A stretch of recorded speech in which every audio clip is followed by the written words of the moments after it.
what we want to be talking about all day long. I'm your host, Kimber White Dupree, and on the other side of the glass is Jared on this Tuesday, March 31st. This is the final day of March, the final day of Women's Month, and also the final day of Melanated March, because tomorrow will begin a new month of African American April. Okay, they didn't play with us during February. They didn't play with us during March. So we're just going to keep this thing going. But grab yourself a comfortable chair, a mug or a tumbler of your favorite frosty or steamy adult beverage, and mind your manners. Say good morning and sit a spell with us for the next 3 hours here on the front porch. We're located on the historic campus of Xavier University at the foot of the overpass on Norman C. Francis Parkway. So you know we're home. And you can hit us up at 504-582-9422 or join us on Facebook, YouTube, Instagram, and Twitch on this morning. I hope you all are having a wonderful start to your morning. And of course, it is Trivia Tuesday, so make sure you listen for the question. But I want to start the show off by saying good morning to the Breakfast Club. Good morning, Myra and Miguel. Buenos dias. I hope y'all are having a great start to your morning. So, it is again Trivia Tuesday, and there's so much stuff to talk about in the news. Every time I turn around, there's something interesting that is taking place or something that we're talking about. And people, I said this in 22, it still seems like we're on a race to the bottom. And I'm just tired. I mean, not exhausted, but tired. It's like I've had enough. I'd like to push away from the table, please, with all the garbage and the filth that keeps coming at us in spades. So I don't know if you're feeling like that, but I'm definitely up to here with all the bull Swiss because it is crazy, crazy, and crazy. But of course, around the city, there are additional things that are getting ready to come to us. It's festival season, and of course, the Algiers Mardi Gras Festival kicked it off last month, and since then we've had the Banjo Festival that was this past weekend. We had the Congo Rhythms Festival that was this past weekend as well. And so just gear up, put your festival chair in your car so that you don't have to scramble, scurry, or decline going to an event because you're not prepared. So you heard it here first. Grab your festival chair and put it in the car so that you can be ready. If you're driving by Armstrong Park and see people outside, you don't have to go home and grab your chair. It's already in your trunk. 504-582-9422. Good morning, Elwin. Good morning, Kim. Good morning. I guess it's Braylon, right? It's just me and Jared right now. Good morning, Jared. How you doing? Sorry, your Here's the radio thing. down for me. Here's the thing. What's that? The mothership connection, when it comes to the dome, is going to land. It's going to land on a cloud 9. All right. How does And Cloud 9 get formulated? I get formulated. Mm-hmm. Ask the mothership connection. I know, but like, how does they said it's gonna land on Cloud 9? How does the cloud get to 9 or get it to level 9? Because it's got to be a process. It's got to be a process. Well, I mean, according to George Clinton, he was on the mothership connection. So I guess he took a flight on the mothership connection, and he landed on Cloud 9. And he's free as a burning flame. Mm. Okay, I still don't know if. And he's a million miles from reality. I mean, you're telling me the destination. I'm asking how we get there. Well, you got to ask him that. If you know it's gonna be on 9, Elwin, you just go 1 2 9 for the clouds, and you trust somebody Yeah, just taking you from 1 to 9. I guess so. I mean, Okay, look, okay, I'm gonna go along anyway, with you there. Good morning, radio family. As you know, and I know Good that don't morning. make not a lick of sense, but sure. Well, it doesn't make sense, but I think they understand it in radio land.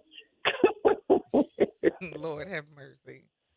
So what's happening? What's happening today? Do you have physical therapy today? Yeah, I got physical therapy today. Mm-hmm.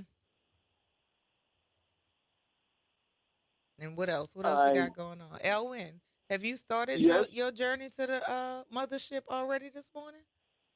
I know. I'm gonna start my mothership when I get to the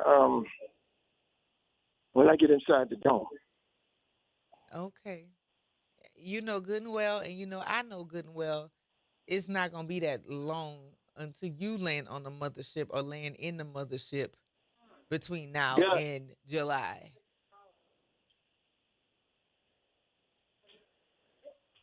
my inspection was yesterday. You can come on in. Oh, okay. You got company, you gotta go? I don't know who it was, but it was a guy that came in yesterday. Elwin, Yeah, go ahead. call us Go ahead, back. Kim. All right. No, Talk no, to you go later. ahead. Go ahead, Kim. No, Talk.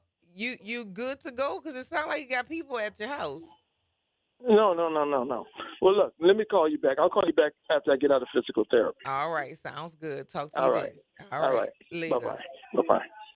Y'all know Elwin is already on the mothership right now. I don't even know why he was trying to pretend as if he was not. Are you okay?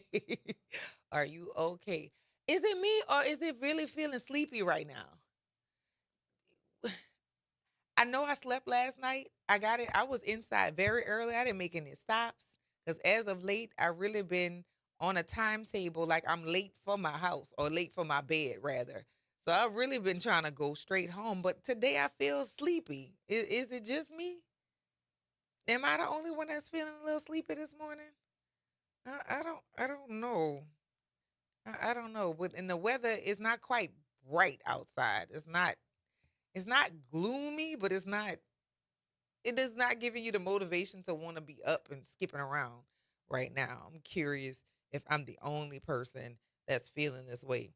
The number, of course, here is 504-582-9422.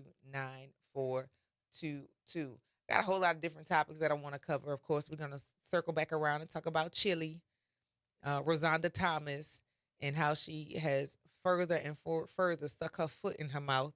Then we're gonna look at Salt from Salt and Pepper, Cheryl Salt James.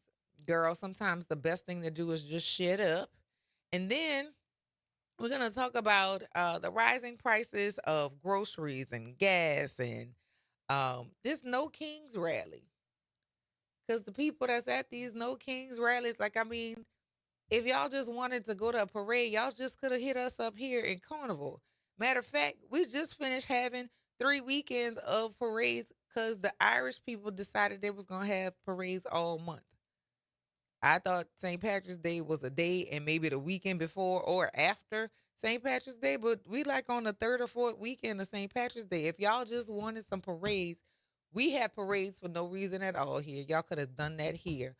But y'all could be saving yourselves from the footwork had you just voted for the lady with the weird laugh that you couldn't figure out whether she was black or Asian, even though two of the things can exist in the same vessel. Like, we're here because you all decided to be contrarians. And I can't say anything beyond the fact that you were being contrarians because you really didn't give any real reasons why. You gave filibusters that never answered questions. You gave monetary reasons that, based on the market right now, does not give your argument any validity. You said that he was a good business person and the country is insolvent. We are not okay. And I have to include me in the we because I'm a part of this citizenry. But what I can say is a lot of y'all are stupid. And it's unfortunate that I can say this with my full chest. Now, before you get your panties in a bunch, you start clutching your pearls and you start saying, well, I'm not stupid. Did you vote? If the answer is no, yes, you are. If you voted for the guy in the diaper and the orange makeup that don't seem to want to adhere to his skin. If you voted for him, are you stupid? Yes, you are. And not because I disagree with your choice. You have the right to choose however you want to. problem is that the results of your choices are not only impacting the people who you thought it was going to cause harm to, it's also causing you harm too, i.e., you are stupid. And let's not forget about the independent voters. I'm going to throw my vote away with your whole chest. Well, you did, and now your Social Security is probably in jeopardy, also with your health care, also maybe with your retirement because you're having to overspend, i.e., stupid. And the morality police who are saying that everything is wrong with the gays, and then also to be found that you are also too gay or queer or whatever pieces under the umbrella that you were advocating against, to find out that your address is actually there is crazy to me. And you are also stupid. We're going to take this break, y'all. You listen to the Front Porch here on WBOK. What New Orleans is talking about all day long.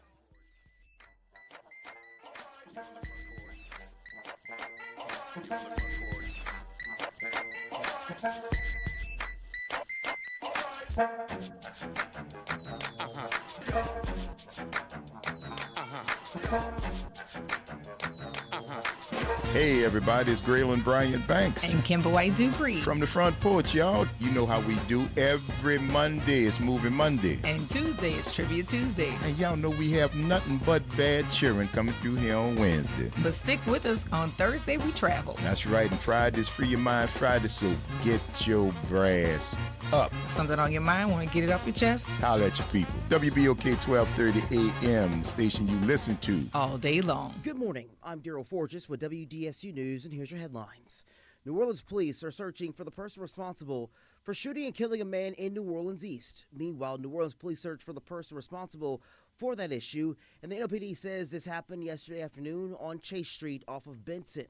Police say they found the man lying on the ground dead from a gunshot wound. We continue to follow that breaking news as well. And another shooting in the French Quarter was a big issue as well that left one man injured. It happened just before 11 o'clock last night near the corner of Iberville and Royal. Police say when officers got to the scene, they found a man suffering from a gunshot wound. Police say EMS took him to the hospital for treatment. No word on the victim's condition or a motive for the shooting. The Sewage and Water Board's board rating is now taking a hit. S&P Global Ratings lowered its rating on the board from an A- to a triple B+. The group says the new rating reflects the water system's limited rate-setting flexibility and reliance on external funding sources. Mayor Moreno says she will seek reforms after several water main breaks this year and budget challenges. And Mayor Moreno says the city is aiming to have 1,500 potholes filled each week. We saw that work in action yesterday with potholes already being filled in Gertown. Mayor Moreno says she plans to sign an executive order soon to speed up the hiring of 50 in-house employees to save the city money. Public Works Director Steve Nelson says while the pothole repairs will be done quickly, they are not a long-term fix. I'm Daryl Forges, and that's your headlines for WBOK. Greetings and salutations. I am Edward B. Coulon Smith, chairman of the board of the New Orleans Regional Black Chamber of Commerce. We'd like to invite you to tune in every Wednesday at 12 noon on WBOK to listen in on Black to Business and be a part of the movement that's going on. Thank you. A careless driver can change your life in an instant. Do you know what to do or who to call? If you've been injured in a motor vehicle accident and do not have an attorney, call Auto Accident Help Desk for a free consultation. We can answer all of your questions and estimate the potential value of your case. Call Auto Accident Help Desk and connect with an expert personal injury attorney. Call 800-269-4524. 800-269-4524. Don't worry how to handle your medical bills, lost wages, and pain. We will get you the money you deserve. They got me way more than the insurance company offered. The consultation is free, and you do not pay any legal fees unless we win or settle your case. Make the smart call. If you've been injured in an auto accident, call Auto Accident Help Desk for a free legal consultation. Call 800-269-4524. 800-269-4524. 800-269-4524. Making a difference in the community. WBOK 1230 AM. You're on the Front Porch with WBOK 1230 AM.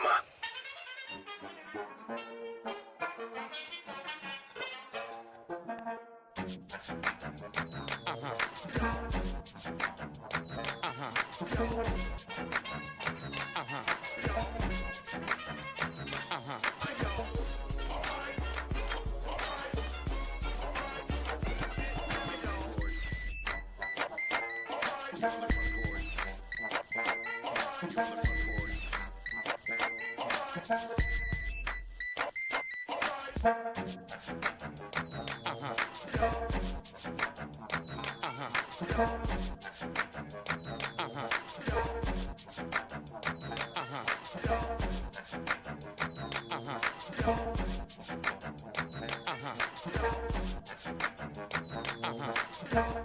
back to the Front Porch here on WBOK. What New Orleans is talking about all day long. I'm your host, Kimber White Dupree, and on the other side of the glass is Jared on this Trivia Tuesday. I hope you all are having a great start to your morning. I'm going to go ahead and give some shouts out to our listeners in the chat. Good morning, Joyce Taylor. Good morning, Charles Ferguson. Good morning, Cam. Good morning to Mark Bashman. What's poppin', Mark? Ann's over on YouTube. Hey, Myra. What's up, Orange? And again, the Breakfast Club is tuning in this morning. I have a set of friends who we talk in the morning, and um, they speak Spanish very well.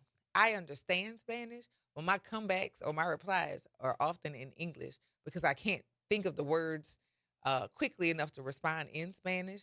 But as long as I can understand, we're fine. We're fine. And it's comical because I have said before, I speak Spanglish. When I taught math, I had one particular class every year in my set of 4 classes who was 80 to 85% Spanish speaking, and numbers are numbers regardless of the language. So I would speak in Spanish, but also in English so that everybody could understand, or at least I could understand what was saying. And I was getting really good, but I got to get back to practicing because right now I'm back almost at ground zero of being able to communicate in Spanish. But I think my friends are going to help me along. And as this weekend approaches, I'm hoping that we'll have more opportunities to get outside. Because again, we need the vitamin D. It makes us crazy. And speaking of crazy, it may be what is making Rosanda Chili Thomas crazy in her comments. And I don't know if you have not been keeping up with what has transpired, but there's a new concert that is out. Well, that was announced. I want to say it was announced last week, and it is In Vogue, Salt and Pepper. Who else? In Vogue, Salt and Pepper, and TLC. And I don't know if somebody was sitting, waiting to like out Chili, but shortly after, like maybe a few days after the announcement of the tour, Chili had been highlighted as a contributor to the Trump campaign. And people had feelings about it. And the feelings were like, explain something to us, because 92% of the audience for TLC are Black women. And so if you are voting and contributing to a campaign of a man who is the cost of almost $350,000 Black women losing their jobs, like in the last year, we looking at you sideways. And some people are considering that they're not going to spend their money going to a concert where the person who they're supporting doesn't support them. In addition to that, it's been some conversation where if you pay attention at all, and these are groups that I pay attention to because that's of my generation. There's been some focus on separating the two being Chili and T-Boz, mainly because what came out of her mouth was so reckless and crazy. And if you did not hear what had gone on, it all got blown up on Saturday following a report from the Independent report that said she made nearly $1,000 of donations to the Trump campaign in 2024. But she said that she was misinformed about what she was donating to, which was crazy. How do you not know? How do you not know? So she says, I want to be clear. I am not MAGA and do not support any of the many policies that are causing great harm to the American people. I made a mistake. Too many made. I did not read the fine print. I thought I was supporting causes against human trafficking and for veterans. However, she did not say that she was not in support of Donald Trump. And in her wording, it was so careful on what it is that she said. Many of us don't believe her. And I definitely can say that I don't. She had also faced some backlash because she reshared a conspiracy theory about Michelle Obama being transgender. And I don't think people realize how dangerous that language is when, in general, society doesn't like women in general. So when you start, especially as women, start pulling threads and singling out, I guess, queer and trans women or trans people, the highlight that it comes on us. Because oftentimes the world sees us as superhuman. They think that we can endure more pain than anybody else. They think that we don't deserve care. And when we support ideologies or support people who give voice to these ideologies, it also puts us at risk as well.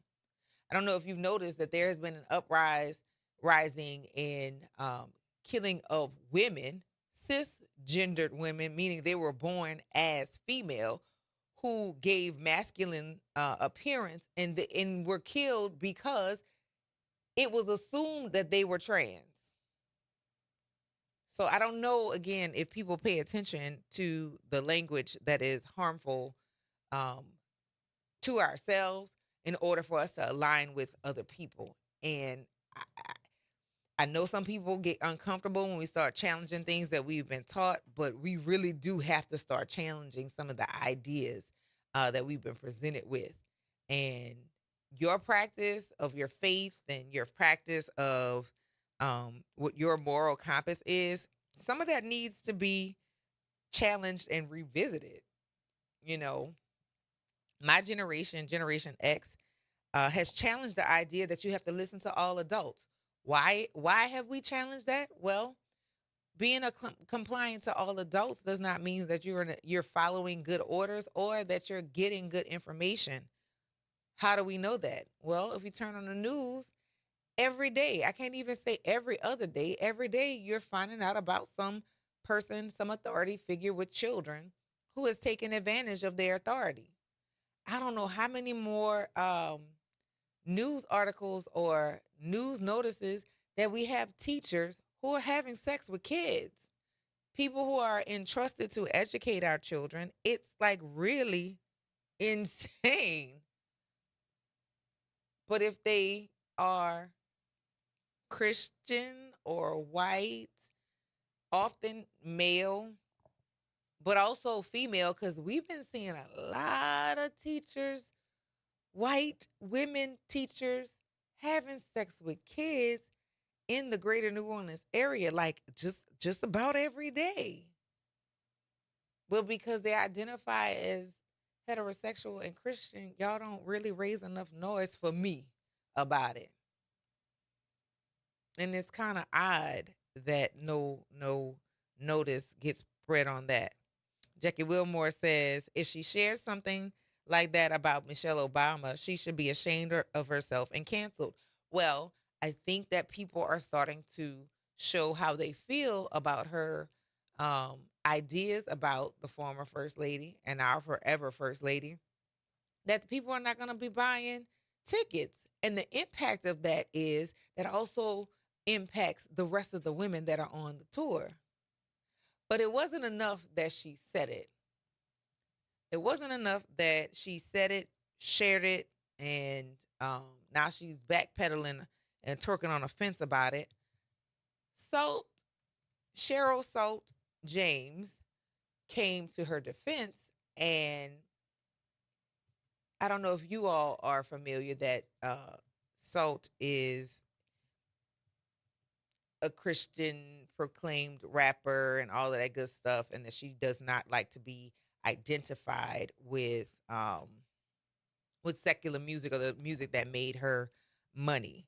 And too much. Let me say that. Not too much. And she came out in support of or in defense of Chili. And honestly, so you could get it too. We don't have to accept poor behavior of people within our community just because they're our skin color. We have found out that some people are injurious to us that are within our community. And as a community, we have to stop shielding them. So I don't know what's going to happen to this tour. I'm not sure what ticket sales are looking like, but for the tickets or the show to be announced, I think it was announced last week on social media. I don't know if it had any other areas where they had commercials, but now people are probably looking at you sideways and saying, you know what, maybe not. I don't really need to spend my money with somebody who aligns themselves with a person who has caused actual harm and has more harm to cause to people who look like me. And it's unfortunate. I'm really disappointed in her, but that just also shares the bigger picture that we don't know the artists that we enjoy their skills and talents for. We don't know them. But we're slowly finding out that some of them really don't see themselves as one of us. And some of those people recently, Nick Cannon has come out to speak about the Democratic Party being the home of the KKK, but leaving out the context by which they are. The Dixiecrats, the Republicans, and the Democrats were different parties. And I want to say it was it the Whig party as well? At any rate, that was a lot of that red pill conversation with the podcast bros talking about the Democratic Party was the origin party for the Ku Klux Klan, when in the South, it was the Democrats who were racist, who left the Democrat Party, who were part of Ku Klux Klan. Not going to negate that. Not going to talk over that. But in the same speak, they left and went to the Republican Party so that they could practice all of their vitriol and hate for black people and non-whites. But Nick Cannon and Amber Rose and Nicki Minaj and Isaiah Washington and clearly Uncle Tom Justice, I don't even want to say his name, Clarence Thomas, Waka Flocka, Rick Ross, Nelly, Snoop, have decided to align themselves with. And us being a forgiving people as we are, y'all, us, got to learn how to draw some lines with people when they let us know who they are. Because none of the insulation with money or connectivity to white people or access keeps them from being criminalized.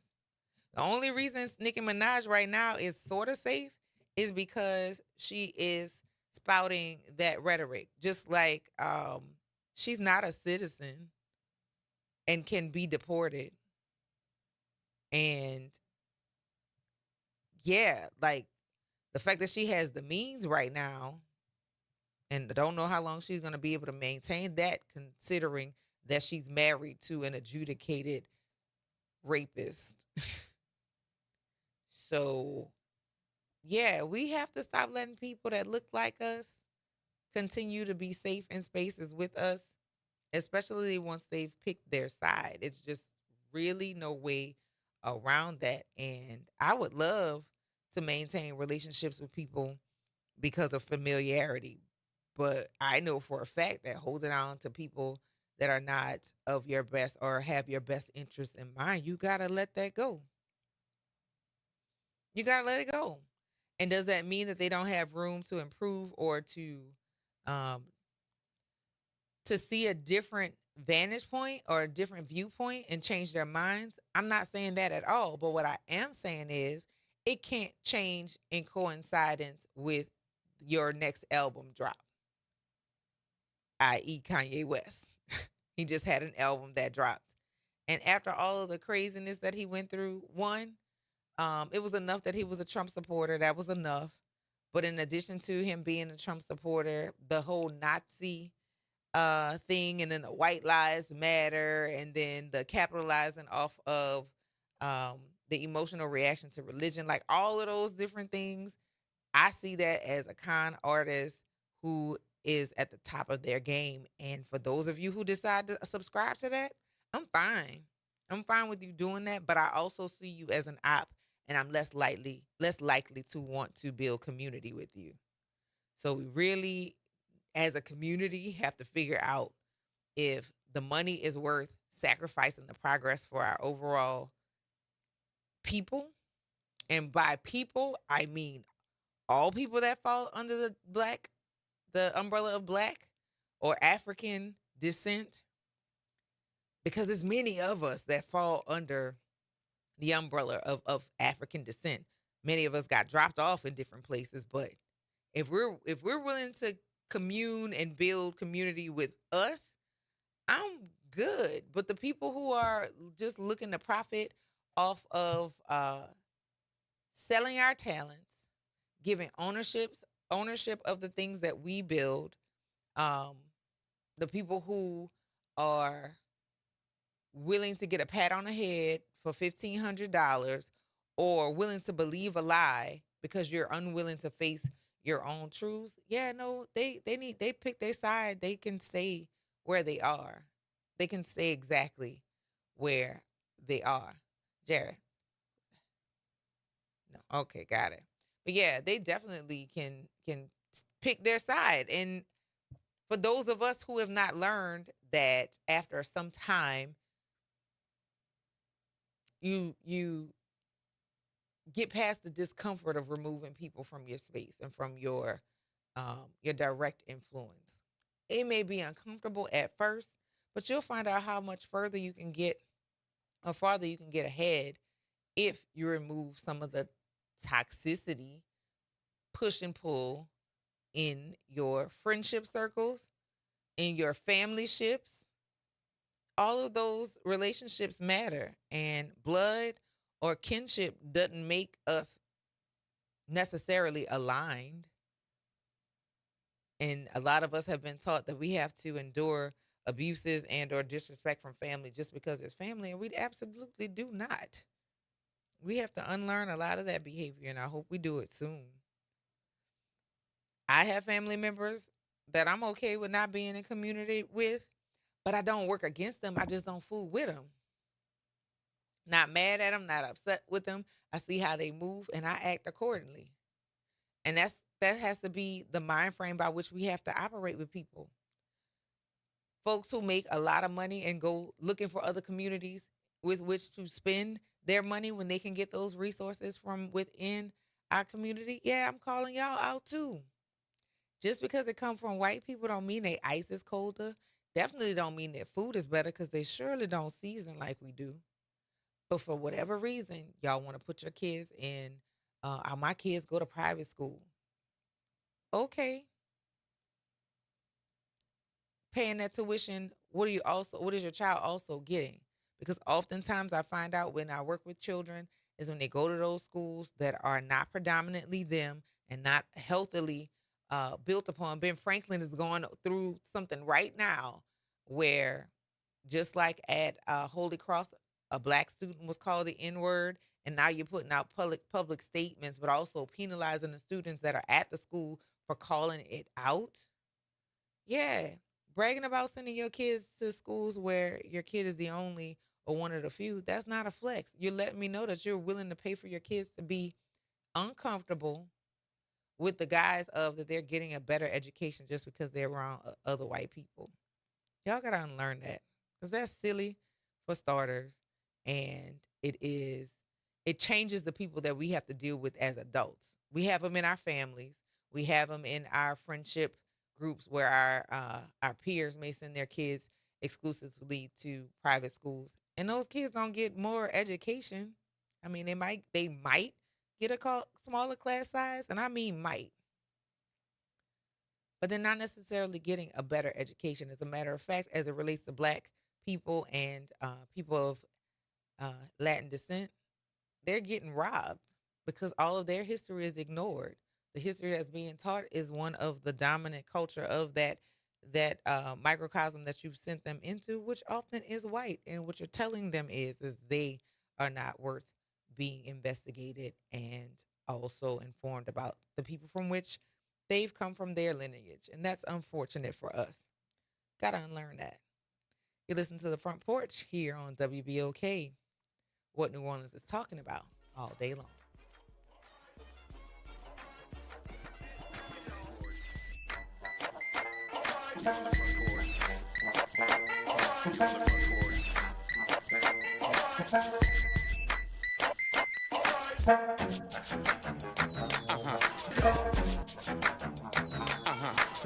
This is your news update for WBOK from WDSU.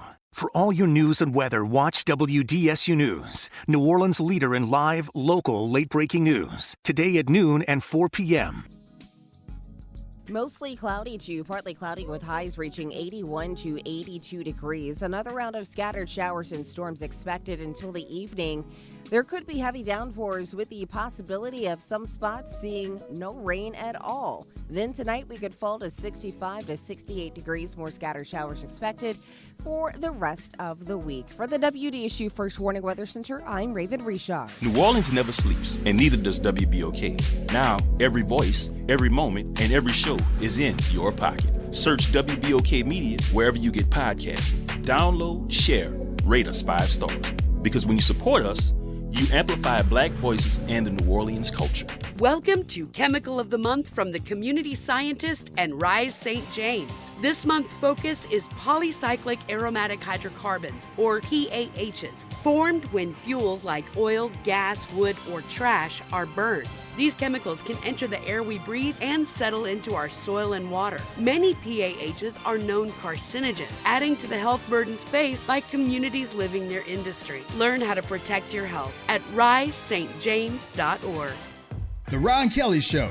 Real talk, bold truth. Tune in for your weekly dose of unapologetic conversations that don't dodge the truth or dilute the message. Stay informed on the issues that matter most on The Ron Kelly Show. Every Monday at 7 p.m. on WBOK 1230 a.m. You're on the Front Porch with WBOK 1230 a.m.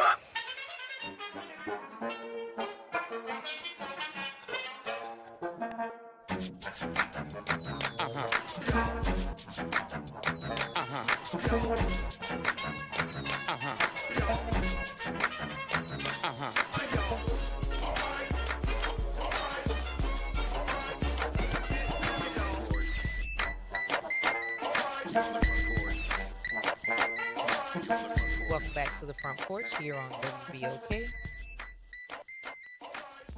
What New Orleans is talking about all day long. I'm your host, Kimber White Dupree, and on the other side of the glass is Jared. It is Trivia Tuesday, March 31st. It's the last day of March. This month went by really fast. I feel as if it really didn't have any brakes on when it stepped in March 1st. It never stopped. It just, it's March 31st. The end. How did we get here this quickly? I don't know. Easter is Sunday. It don't feel like it's been, I don't feel like it's been 40 or almost 40 days since we've had Father Johnny, we had Reverend Boger. I don't feel like it's been 40 days since then. This month has gone by very quickly. Mari got hit by a car. That lady will never, ever, ever be safe. I'm telling you. What else has happened? Graduation is May 9th. That is early as I don't know what. I didn't graduate from high school until May 27th. Most people graduate in the latter part of the month. May 9th. I don't get no rest. None at all. I feel like my graduation was the 23rd. Right. Like the It was late. Yeah. May 9th. That's the day before Mother's Day, which college graduations are on the day before Mother's Day. I know because I graduated from Xavier and from Suno the day before Mother's Day. So I'm like, hey, what is going on? And I don't know if somebody had a special vote for that, but yeah, May 9th. I am overwhelmed because prom is coming too. I guess all of the things that are happening all at once. All at once. And then we got to get her ready to go to school. I don't I don't know how I'm feeling about this all. I really don't know how to process my feelings on that because this is my last one. Oh, your last one. Yeah, she's the youngest. Okay. Bertha's 33, CJ's 20, Myri's 18. This is it. We got the dogs, but there's no sending them off to college. That would be nice. That would be nice. But yeah, they are I don't know. You and Bree, you and both of you went to Loyola? Yes. Did you live on campus? No, I did not because that was like COVID time. It was COVID time? Yeah.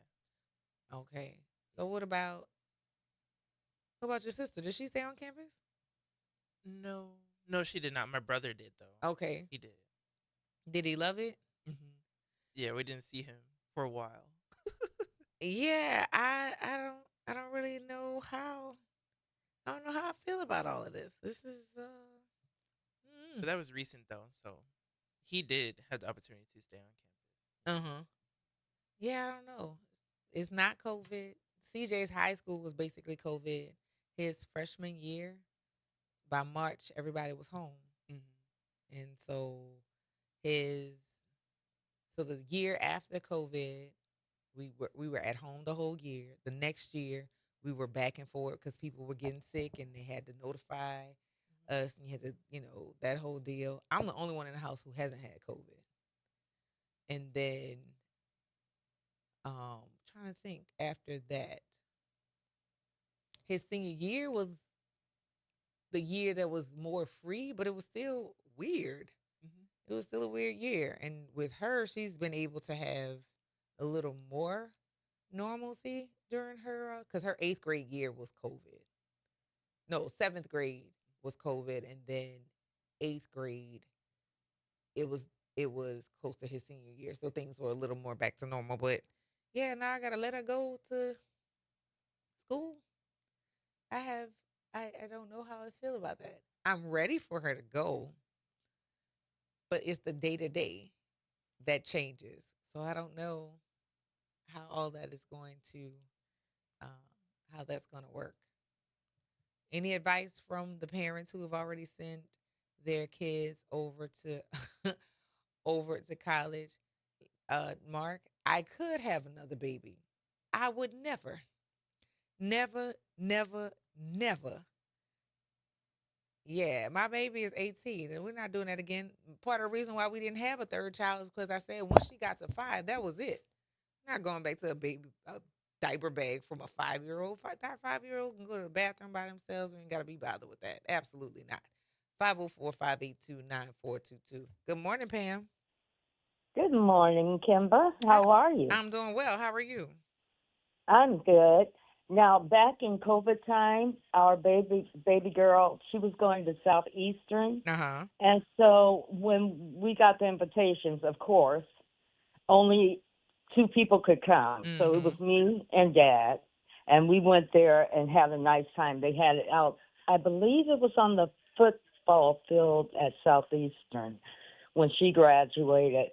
But it was just, and thank God she was home with us, when COVID happened and everything like that. But that was something, because her sister and her brothers, they couldn't come because they only allowed 2 tickets. So of course, Mommy and Daddy had to be there. Yeah, So COVID was really tricky. Yes. And I mean, going back and forth, because she lived on campus. and going back and forth, and when semesters would end, and, all the things parents have to do to go back and forth with their children. But, I look back on it, Kimba, and I feel like this. We were blessed, and we were very proud of our children have done very good through college and everything, never been in trouble, except with me. But that's another story. But it was different. It was so different. Yeah, it was odd. It was very odd. And imagine CJ, when he went to high school, he didn't just go to one school. He went to Patrick Taylor in the morning, and he went to Noka in the evening. So now, see, our baby girl was a Noka grad. So he, even when during COVID, his class was, he click out of his classes at Patrick Taylor and then on to Noka, because before then we were bringing him, and we returned to that his senior year, but yeah, he never really spent a full day at either school. So all of it was just very odd. And like with our baby girl, she was a McMahon Mustang, and so I'd have to pick her up when her class was over. I think it was middle day. Get her over to Noka, and it. But you know what? I love that journey, though. I really look back, and I love the journey that I've had with our children,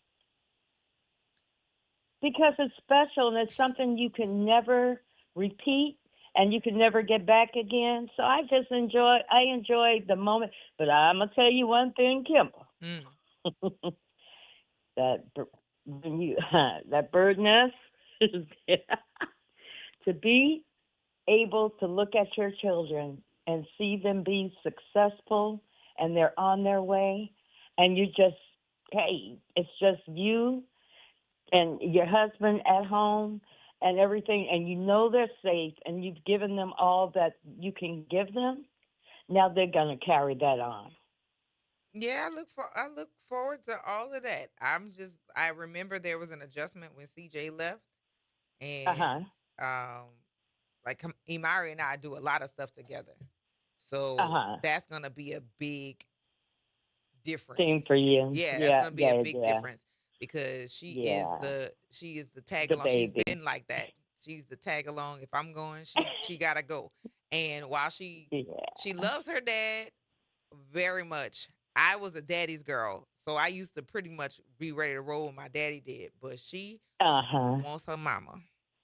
Yeah, that's so sweet. That's so sweet. But it just feels good. It feels good to know that you've given them all that you can give them. And now they have to take over and fend for themselves. How is baby girl doing? She's doing well. She's still in the brace and going to be in the brace for a while. But, we're looking forward to prom and to graduation. So we're getting there. So she can't dance right now. Well, she can't perform, but she could step side to side at max. That one. Well, that's good, baby. Well, just enjoy life and look how proud we are of our babies. Absolutely. Thank you for that, Pam. All right, sweetheart. Bye-bye. All right. Talk to you later. You listen to The Front Porch here on WBOK. What New Orleans is talking about all day long. We'll see you on the other side of the break, guys.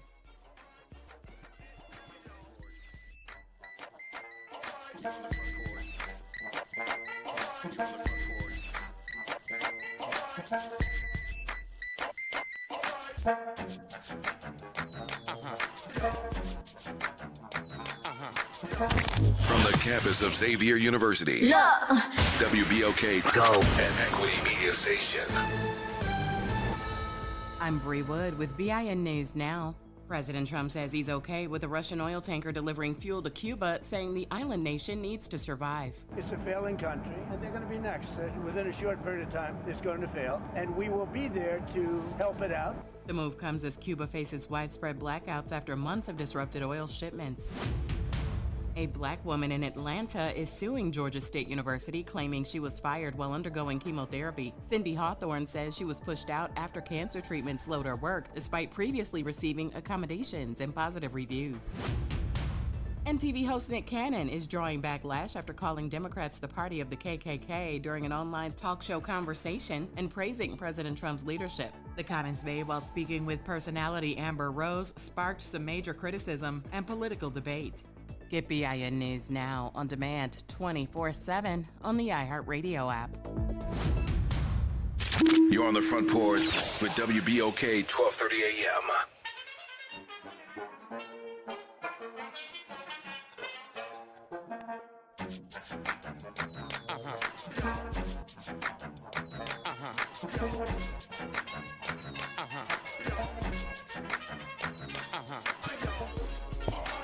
Welcome back to the Front Porch here on WBOK.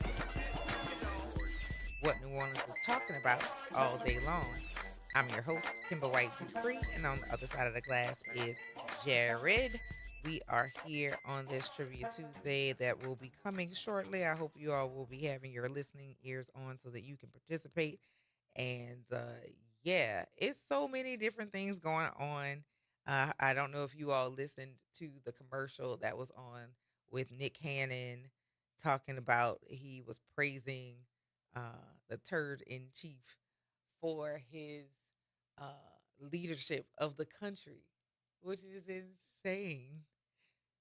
We are on the race to the bottom. I'm telling you, all the Excel, the race to the space race, and being the smartest in the world, we have so far fallen off of that. We are definitely not that. And so I found this this caption, or rather this blurb about the current celebrities making poor choices in their speak.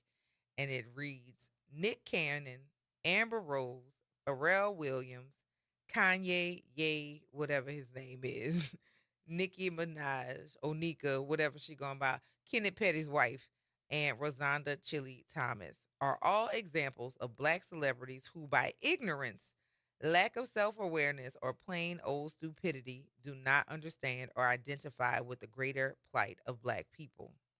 We, black people, cannot afford to hesitate making quick, decisive decisions about who is for or against us, who's an asset and who's a liability. And I'm going to go back and read this again because a lot of y'all put your value on money or the amount of money that people have, and it has been a sad mission in doing so. So one more time. We, black people, cannot afford to hesitate making quick, decisive decisions about who is for or against us, who's an asset and who's a liability. There are too many declared enemies outside of our ranks to have to contend with skinfolk who are clearly not our kinfolk. Family, make sure that you educate yourselves and your children so that you don't continue to support with your money, time, and attention the celebrity of people who are not for you. Ignorance is not bliss, beloved. It's dangerous. Chili can backpedal and say what she wants about her money and screams MAGA, but her money screams MAGA. Nick Cannon kikiing with Amber Rose and lauding Trump is unhinged. Amber's forehead tattoo giving her lead poisoning would explain her stupidity, but Nick spent too much time at Howard University to be this grown and goofy. Maybe Nick Cannon is so tickled by Trump because those tax cuts have made him richer, while everyone else is getting messed over by the Trumpflation. Seriously. And I know we have some listeners that got angry with me because I called y'all cowards in the fact that you constantly use being black is not a monolith. Yo, stop using that as a cowardice to say that you the $5 hoe and you're going to take the $1,000 or a contract or the $1,500 to keep your mouths closed. Say that's what it is, because that whole piece of black people are not a monolith is lazy and it's late. It's lazy and it's late. You say you for the people and you want people to support you, especially if you're a black business owner. But your money goes straight to where white people will cause us harm as organizations, I can't fool with y'all with that. Like, I just can't, because you talking out the side of your side of your neck. You say one thing, you do another. That's not okay. It's not okay at all. And I believe in fairness. I do. Because anytime I talk about what's going on with human people relations, I have to talk about the other side as well. I can see both viewpoints of people, especially here in this country. You have the right to say what you want. It's freedom of speech.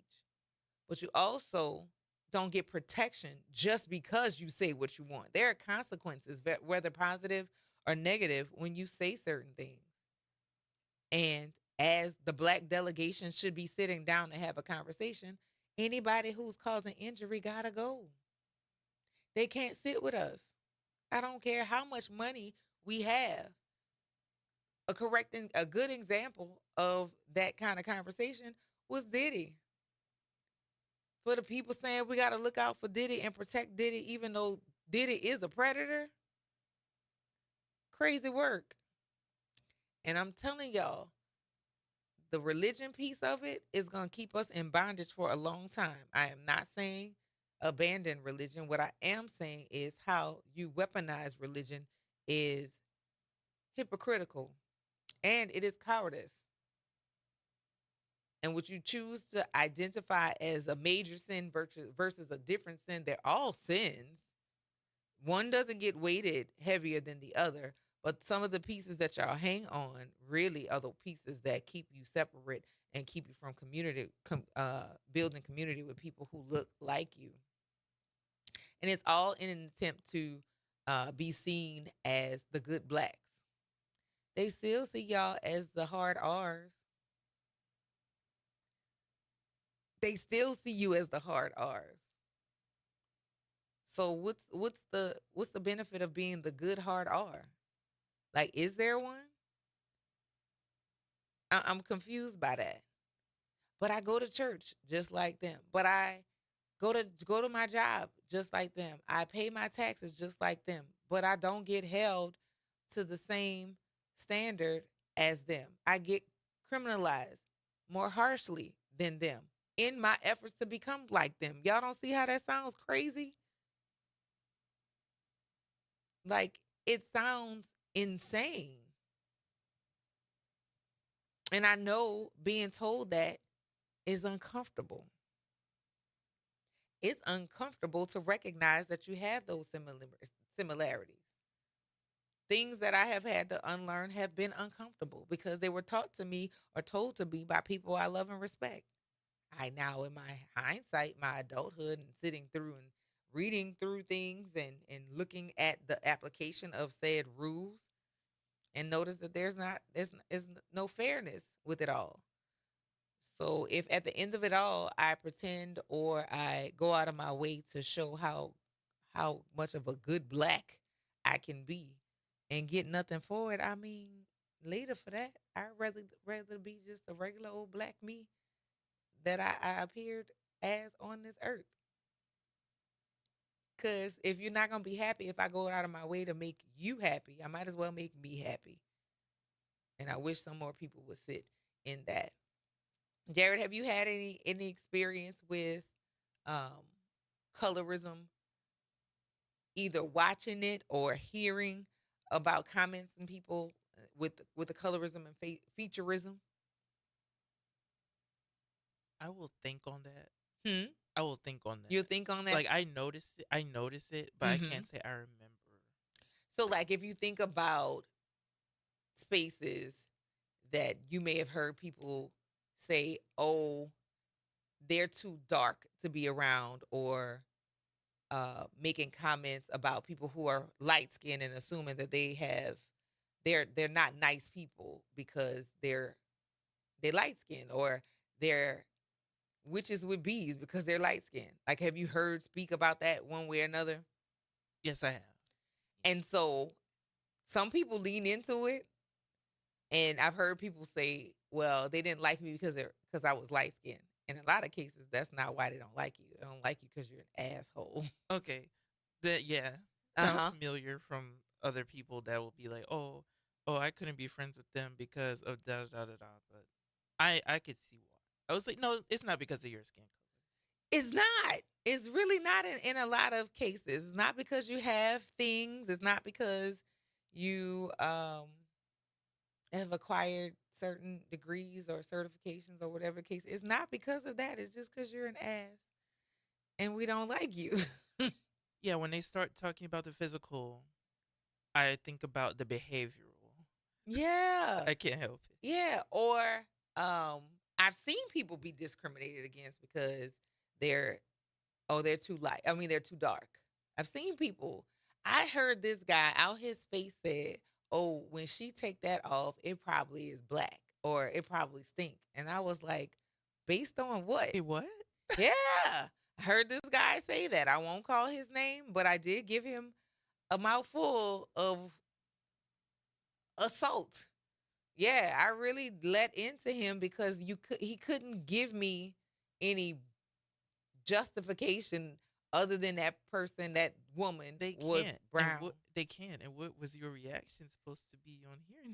My initial reaction was offense. Oh, I was offended and I was angry because I wanted to know by what measurement does that allow for you to say that? Like, have you smelled her before? Like when she walked by you, was she smelly? How would you know? How would you know it was the? How would that be attributed to her color?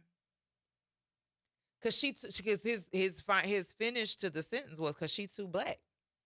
Yeah, I've heard that. Or this whole notion of I gotta get me a red bone or a yellow bone is, yeah, I've heard that. Yeah, I've heard that. You know, that whole thing of long hair don't care, that long straight hair don't care. I know a lot of people who've grown up with long straight hair and it's thin now. I can see their scalp. So it doesn't I mean, I don't know what the benefit is or other than the fact that it's closer to the white, stringy, straight hair. And I would never want that either. But yeah, within our community, I have heard people say things like that. Um, I've heard people make assumptions about where your upbringing is. For instance, you've heard people say if you're dark skinned, what part of town would you likely be from if you're dark skinned? Oh, that's easy. The hood, right? But where is the hood? Because exactly wherever they come from. That's what they would say. But this is the thing: every neighborhood has a hood. If you go to the 7th Ward, there are parts of the 7th Ward that are the hood. But the 7th Ward has been synonymous with light skinned people or people with straighter hair, and there's hood in the 7th Ward. Yeah. Plenty. So it's still not. You're still not giving me. Exactly. You're not giving me any credible information. And when you ask people to clarify their statements, again, it only highlights their bias, and it highlights how firm of a grip that white supremacy has on us. Then we have people who, when they get disappointed by people who have businesses that happen to be black, this is why I don't do business with black people. Say more. How many black businesses have disappointed you? Let's go through the list. But now also statistically, let's go through the list of white businesses that have disappointed you. How does that fare? What's the difference between the two? And if you're telling me that, oh, I can't do business with them, then people should not do business with you as a business owner. We really have to change our language and how we talk about us because we aren't kind. We aren't kind to us enough because we could give everybody else passes and be ready to jump on us. It's weird to me. It's very, very odd. So I don't know what other things we need to do to get everybody under the umbrella as black people or people of African descent. Because I am descendants of foundational black people, but I also have the lineage of people from the Caribbean. So just because I identify with foundational black people do I cut off the pieces of my family that are from the Caribbean? Like, how does that work? How does that work with building community? No, but I also don't think you switch yours off and on like other people can. Where there'll be half this one day and it'll be in the next one the other day, depending on how the situation benefits them. Oh, I'm Irish today, or I'm white today. Which one? Which one? Because in all actuality, they're white by law. Because again, Irish, Italian, British people didn't consider y'all white. Y'all was ain't nothing.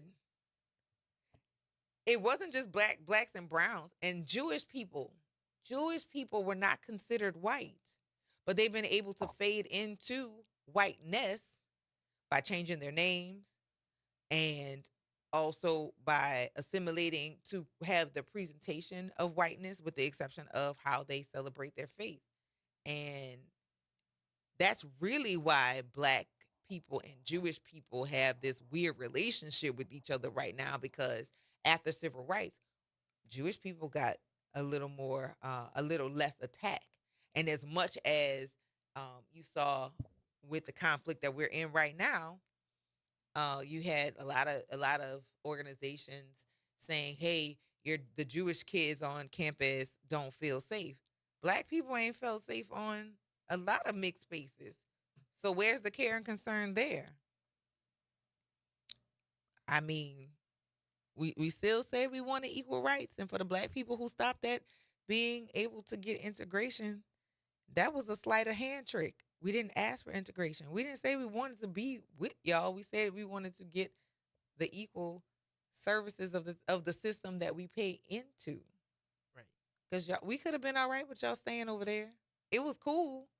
But since you, as a means of leveling off the playing field, said we can have access to the spaces that y'all are in without still getting the fair treatment that we asked for, some of us were fine with getting the ability to work in places. We wouldn't have needed DEI if we were allowed to build our own stuff. Because I think we would have been fine if we would have kept to each other and kept our spaces regulated. But once they gave us integration, those of us who had the means and the know-how, we left.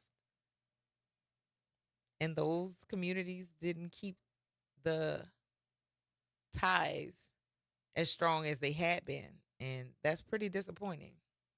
It's pretty disappointing. And also, it's created a divide of, specifically here in the city, the people who are from the city, and then you have the people who moved to the east and they with them out there, or people who have now moved to Slidell because New Orleans East isn't good enough anymore. So now they live in Slidell and their tax base goes there because they're extra. And then they speak of people from the neighborhoods where their families have been from. Oh, just them down there. They don't look at it as that's our family. It's we are different. One sees themselves as better and one sees themselves as not.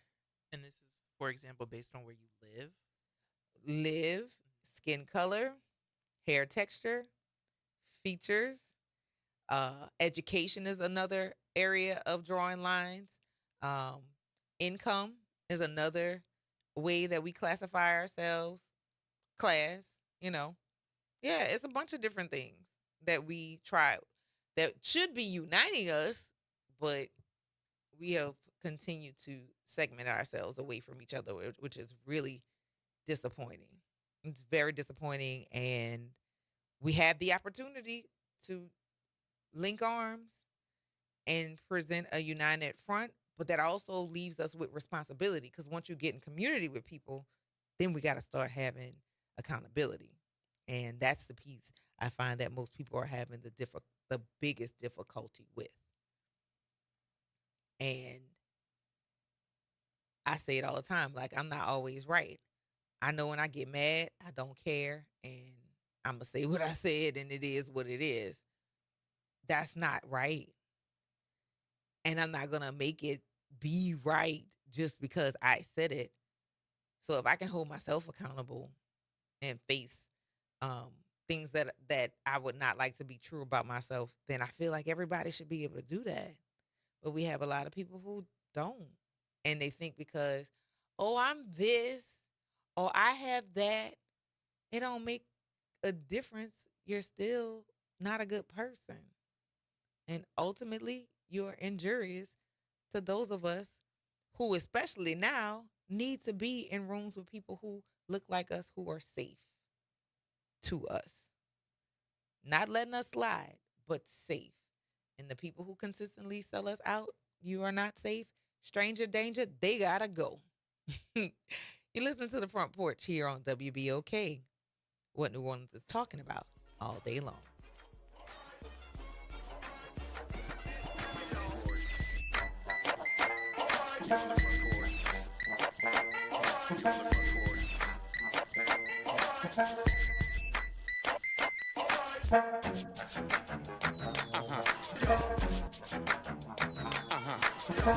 Hello, friend. Tavis Smiley here with a special announcement. You can catch my show at a new time. Weekdays from 1 p.m. to 4 p.m. Same great topics, same great guests, same great conversations, just a little earlier in the day. It's Tavis Smiley, weekdays 1 to 4 p.m. only on WBOK 1230 a.m. What New Orleans is talking about. Good morning. I'm Daryl Forges with WDSU News, and here's your headlines. New Orleans police are searching for the person responsible for shooting and killing a man in New Orleans East. Meanwhile, New Orleans police search for the person responsible for that issue, and the NOPD says this happened yesterday afternoon on Chase Street off of Benson. Police say they found the man lying on the ground dead from a gunshot wound. We continue to follow that breaking news as well, and another shooting in the French Quarter was a big issue as well that left one man injured. It happened just before 11 o'clock last night near the corner of Iberville and Royal. Police say when officers got to the scene, they found a man suffering from a gunshot wound. Police say EMS took him to the hospital for treatment. No word on the victim's condition or a motive for the shooting. The Sewage and Water Board's board rating is now taking a hit. S&P Global Ratings lowered its rating on the board from an A- to triple B+. The group says the new rating reflects the water system's limited rate-setting flexibility and reliance on external funding sources. Mayor Moreno says she will seek reforms after several water main breaks this year and budget challenges. And Mayor Moreno says the city is aiming to have 1,500 potholes filled each week. We saw that work in action yesterday with potholes already being filled in Gertown. Mayor Moreno says she plans to sign an executive order soon to speed up the hiring of 50 in-house employees to save the city money. Public Works Director Steve Nelson says while the pothole repairs will be done quickly, they are not a long-term fix. I'm Daryl Forges, and that's your headlines for WBOK. Greetings and salutations. I am Elwood B. Coulon Smith, chairman of the board of the New Orleans Regional Black Chamber of Commerce. We'd like to invite you to tune in every Wednesday at 12 noon on WBOK to listen in on Black to Business and be a part of the movement that's going on. Thank you. Making a difference in the community. WBOK 1230 AM. You're on the Front Porch with WBOK 1230 AM.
Welcome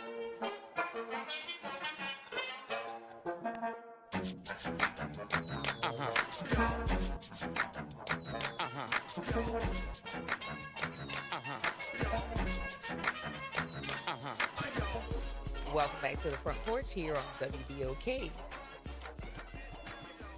What New Orleans is talking about all day long. I'm your host, Kimber White Dupree, and on the other side of the glass is Jared. It is Trivia Tuesday. We did not forget. It'll be starting at the final hour of the show. But until then, 504-582-9422. Good morning, Jonah. Good morning. How are you? I'm well. How are you today? I'm doing good, love. Good. What's going on? Not much. I heard you talking about about people leaving New Orleans East, but my thing is let me explain the reason why I left. I'm in real estate, so I'm a real estate investor. So my property, the property value was going down, so I not had to leave, but it was a good investment that I sell my property at the current market value, so I won't lose because the value is tanking. And so that was my reason as far as in leaving and going to another parish, because once I built another house in another parish, other people were moving to that parish. You understand? You see where I'm going at? Sure. It wasn't a reason like, hey, because believe it or not, if you look at my track record, I invested. I had a party place in the East, in which I worked with WBOK with. It was a place on Bullitt. It was called Fun Zone. We helped. My business helped. They had an apartment complex coming out there called Levy Gardens. We donated money to stop that from coming. So, listen, I got property in the East, so I'm vested in the East. I love the East, but during that time, that's what I'm saying. You can't really say that people leaving because they don't. Some people, it's a business decision. And for me, it was because the property value, it would have been a while before the value actually went back up. At least 5 years. I don't have that time. So, I'm just calling you, and just telling you that. I'm not in disagreement for people. I mean, I get your point as to why you did, but I'm saying there's also a movement where people are moving out of places because they don't want to be by us. They don't want to be, I can't be by, there's too many black people. I literally have heard people say that, and I'm sure you have as well. Yeah, Jonah. Yeah, they do have some people that just leaving because, they just want to be a part of, and then some people they want to have amenities. They want to have stuff. They want to have stuff around where they could go to a restaurant. But just like I tell people in the East, we took our money and we put it where our mouth was. You say we don't have restaurants. They got people in the East with money, believe it or not. I know. I'm from there. Yeah, they got people in the East with money. So, and I told a guy in my church, I'm like, y'all fussing about stuff not being here. When I was bringing my baby to Chuck E. Cheese, and we had to wait in that line after Katrina on the side, and the sheriff telling us how to behave and all. I said, you know what? The hell with that. I told my wife, I said, look, we have enough money to where we could take and we go open up a kid's place, and that's what I did. Open a kid's place up in the East, and it did decent, But I'm like, we have to have that attitude in the East. I have another venture coming up that's going to be in the East in about another 3 years. But I'm just saying, we have to start putting our money where our mouth is, and saying, we don't have this, we don't have that.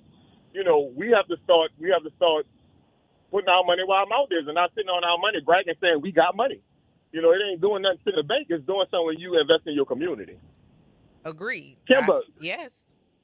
You forgive me, and I forgive you, huh? We could go there. I understand your point of view. You understand my point of view, and there's still respect there. Stop it. Respect. I heard what you said. No, but listen. No, look, I respect you as a queen, and I want you to respect me as a king. I said respect.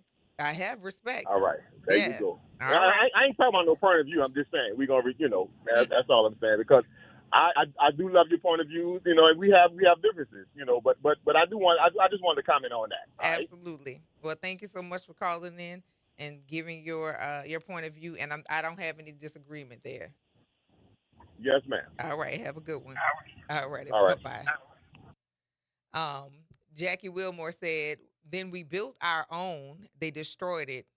For example, Rosewood, Tulsa, Opelousas, St. Landry, and so many more. Remember here in New Orleans, Black people didn't shop on Canal Street. Everybody dropped their money on Dryads because that's where the Black shop owners were. And Dryads now looks like uh, gentrification, uh, diversified. I mean, it's a mess on Dryads now, which is now over at the Castle Haley. We didn't spend our money with our own people because integration gave us the ability to go on Canal Street and shop. And we abandoned those shops that had been keeping our ecosystems within our own communities afloat. So it's weird. Mark said, Black people get money, then don't want to be around Black people, which is so crazy to me. I don't understand that. And even thinking about my parents' first home that they purchased was in Gentilly. That was 5165 Spain Street. And that neighborhood, it was quite a bit of people who were white, but I think they had the idea that there needed to be other Black people available to us, especially as kids. And then the white people that we lived around, I think were carefully chosen as well because I don't know if I've ever shared with you all, our next door neighbors, Mr. and Mrs. Methy, their last name was Methy, they were Jewish. They used to leave their back door open for me once I got out from school for me to go into their house and get cookies. Like they would leave cookies on the table for me in the back because they would leave the back door open. So I'd go through their yard, come up the back door, get cookies off the table, whether they were there or not. They would leave that for me once I got out of school. So I think my parents were very, very particular about the exposure to white people that we were around. And then even the homeowner across the street, Greg, I'm still in touch with him to this day because he still owns that house, owns those houses on Spain Street. And like my parents just made sure that we were around people who meant us good and didn't mean us harm. So I'm not saying that we can't build community or build friendships and kinships outside of our community. I just think it's weird that we have such a challenge with doing so within our community. We're very distrustful of each other. And based on a one-to-one experience with people, yeah, if that person did you something, I totally understand you not wanting to engage with that person again. But to say like you can't find any community in our relationship, in any relationships in our community is just odd. And I think that's weird for how we raise our kids. Not all of us, but some. And then I think it's also weird on how some of us date. Because again, Boosie is not the first one to make choosing light-skinned women a priority. This is not new. This is something that we've seen over time. As Black as he is, I'm confused. Or as my grandma would say, are you trying to lighten your darkness?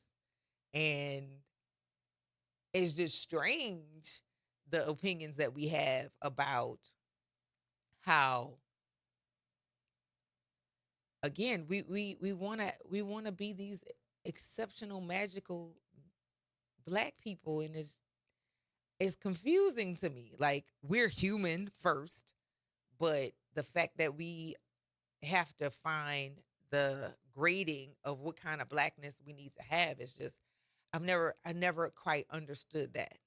I've never quite understood that. And I feel like we come here with all the things that we need to get by or to move forward, but it's just, I don't know. It's a weird thing. Mark says we move to white neighborhoods, and when we see other Blacks move in, we like, damn, here they come. Actually, I'd be happy. I told y'all how excited we got new Black neighbors maybe about a year or so ago. I was so excited. It was like, oh, it's another one of us on the block. And they've been great neighbors. As have the rest of the Black people in my community.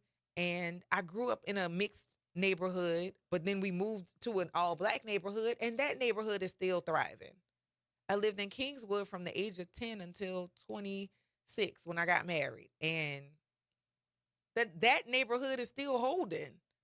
And it's black majority. They might have one or two biracial families, I want to say, in that neighborhood, but that neighborhood is still holding fast and has been in existence over 40 years. So we really have to change how we have to change how we talk about us to us and how we talk to us to other people, because it makes my skin crawl when I hear black people talking about black people, like Stephen A. Like Stephen A., who recently had a conflict with Jason Whitlock, who's also in the same space of industry. Like they challenging each other to see who's going to win the Coon Award. And it is stressful to see black people talk to white people about black people, but you don't paint white people who are actually doing these things, these awful things, with the same brush. It is weird to me. It's very odd. And when I see people behaving in those manners, that's why you don't see me in pictures with people. Once I see you looking like a op, I'm not going to be affiliated with you at all. If you are injurious to our community, I cannot fool with you. Hey, Tamara Prosper.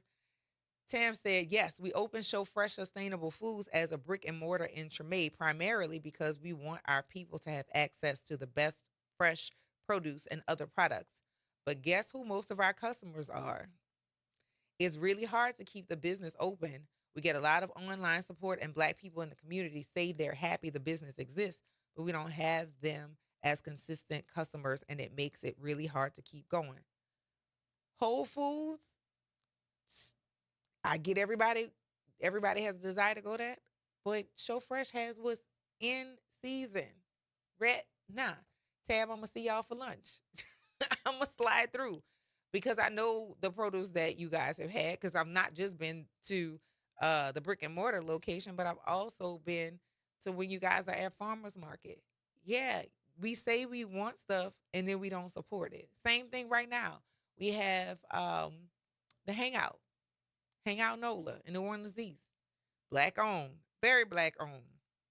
Very cool establishment. I've been to many a party. I've been to cooking classes there. I've been to mixology classes. I've been to line dance classes there. Our kids, when they were younger, they went there to do gaming and talent shows and all of those different spaces that the Hangout has provided. And we don't support that as much as we should. So I know it's uncomfortable when people show you your areas of growth, of the places that you need to work on. I get it, because I don't like to be stretched and I don't like to be made uncomfortable either, which I am often challenged with my choices. But if you want to get better, you got to deal with it. You got to deal with it. Specifically with politics right now. We got some people in our community that can't be trusted. And they've shown you repeatedly that they can't be trusted, because whoever is willing to pay them the most and them get the win, that's who they're going to support, whether it's going to cause our community harm or not. And the piece that you all say, well, you're going to let politics ruin the friendships. Well, they let their choices be offensive or injurious to the people that I love and care for. So yes, they got to go. Some of y'all got to build up your constitution a little bit better. I understand it's uncomfortable also standing by yourself. But I know in order for some things to change, you got to stop involving yourselves with people who you know are not good for us. I mean, that's it. That's all. I don't know how else we're going to get around that. When anytime you have to start a sentence with, but they did what you're saying they only did. What you're trying to minimize, they did. And yes, it's uncomfortable. If they have a skill or a talent or they have art that we like to enjoy, you can't bring back what you've already consumed, but you can stop supporting. Because why do we keep rewarding people who make decisions that cause us harm? Why do we keep rewarding that? Like, that seems counterproductive, doesn't it? And ain't y'all tired? Ain't y'all tired of singing, woe is me, and nobody else is coming to help us while you're actively supporting people who are literally trying to harm you? Y'all not tired of that? Yet? And if you're not tired, how long is it going to take for y'all to get tired? Because doing the same thing and getting the result that you said that you don't want gotta feel counterproductive. It's gotta feel a bit silly at this point. And if it's not making you feel silly, maybe you're, like I said in the beginning of the show, just kind of stupid. I don't know. Maybe not. And on that, we're gonna take this break. You listen to the Front Porch here on WBOK, what New Orleans is talking about all day long.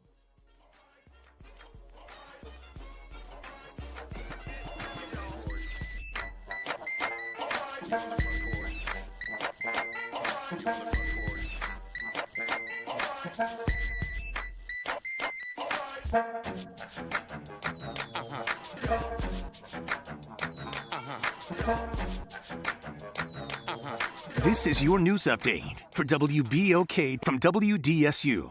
For all your news and weather, watch WDSU News, New Orleans' leader in live, local, late-breaking news. Today at noon and 4 p.m.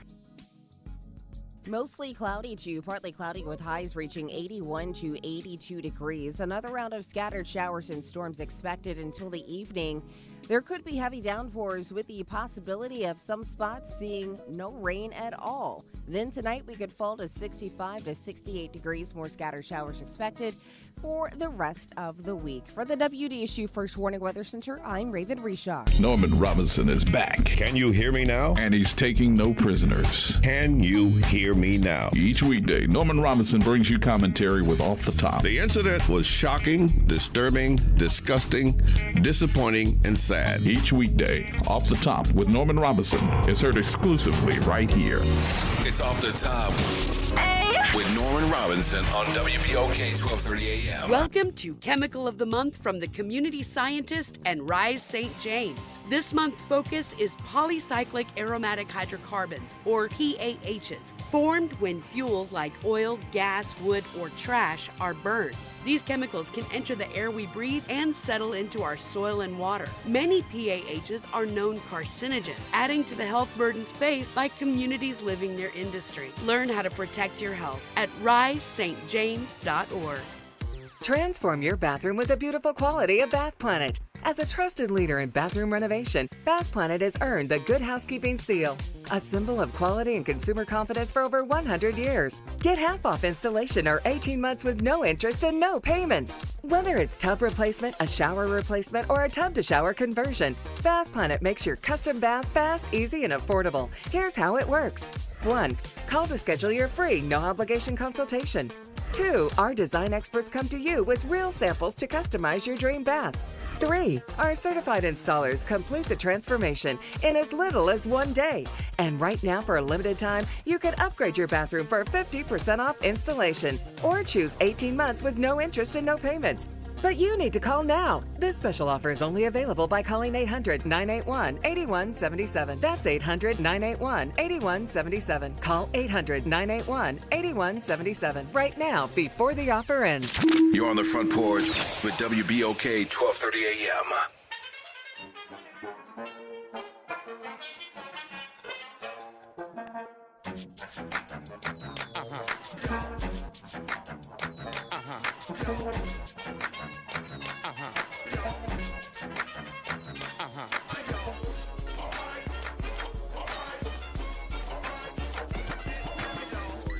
Welcome back to the Front Porch here on WBOK. What New Orleans is talking about all day long. I'm your host, Kimber White Dupree, and on the other side of the glass is Jared, as we are getting ready to wrap up the second hour of the Front Porch. In this segment, I wanted to talk about Tyler Tyler Robinson. You know who that is? Tyler Robinson is the man who was charged in connection with the shooting death of Charlie Kirk. Have you heard some new developments about that lately? Oh, yeah. Listen, the jokes write themselves, um, and it's really, really interesting how things are quietly being discussed about this. So, the lawyers of Tyler Robinson, the man charged in connection with the shooting death of conservative activist, get out of here, activist, cut it out. He absolutely not an activist, nor was he assassinated. He got shot. Period. Point blank. But on Friday, requested a 6-month delay of a court hearing scheduled in May to review evidence that suggests that the bullet that killed Kirk did not match the rifle. Nah, who shot you? Somebody play Biggie. I mean, not Biggie, Tupac. Somebody play Tupac. Who shot you? Like, what? Kirk, blah, blah, blah. Y'all know he was shot in the neck while being racist with other racists. And somebody said, I'm not this kind of racist, so pew, pew. This happened in Utah on September 10th. Prosecutors are seeking the death penalty for Robinson, who is 22 and charged with aggravated murder. He's not yet entered a plea. Now, if the bullet don't match the rifle, then again, who shot your man? And as it relates to Erica Kirk, yeah, who shot your man and why you not sad? You know, you talking about suing Drewski because he made a parody of you, which actually it wasn't just her. There's a conservative from Florida that literally was kind of doing them kind of dances when she was out on the stage at a Republican youth leadership conference doing the same thing. So like she has forgiven the guy who shot your husband who is allegedly shot your husband in the neck. But you mad at Drewski? What are we even doing here? Like what's the real things that's happening here?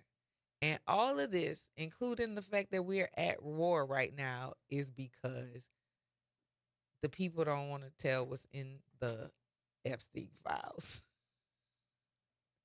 Isn't that crazy? All of this because the release of the Epstein files, unredacted, are trying to be avoided. We have troops that's getting ready to go overseas to be burned alive because Iran has said, if you breach our borders, we're going to burn the soldiers. And some of y'all are still holding out hope that there's something redeemable about this man in the office and or the people that are around them. We said, hey, vote for the black lady. Y'all said she laughed too loud and funny. Y'all said she locked up black men. Y'all said all kind of stuff that this lady did, and she told you the economy was going to tank.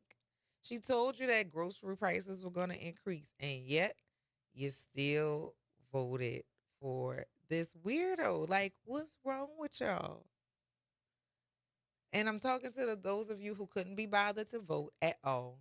Those who voted independent, like you didn't know better and you knew better. Obtuse and just grown ass goofy. Then you have the people who actually voted for him thinking that he was going to do stuff for you, and Latinos for Trump. How's this working out for you? It's funny, but it's sad at the same time because honestly, as an educator, I think it is unforgivable to be going to schools, places to have children educated and be worried about them being kidnapped out of the buildings because y'all couldn't be bothered to recognize that white people don't like you either. But because of your assumed proximity to whiteness, you thought you would be okay. It's weird. But how y'all making out? Y'all okay? Because I know for months y'all weren't going to work.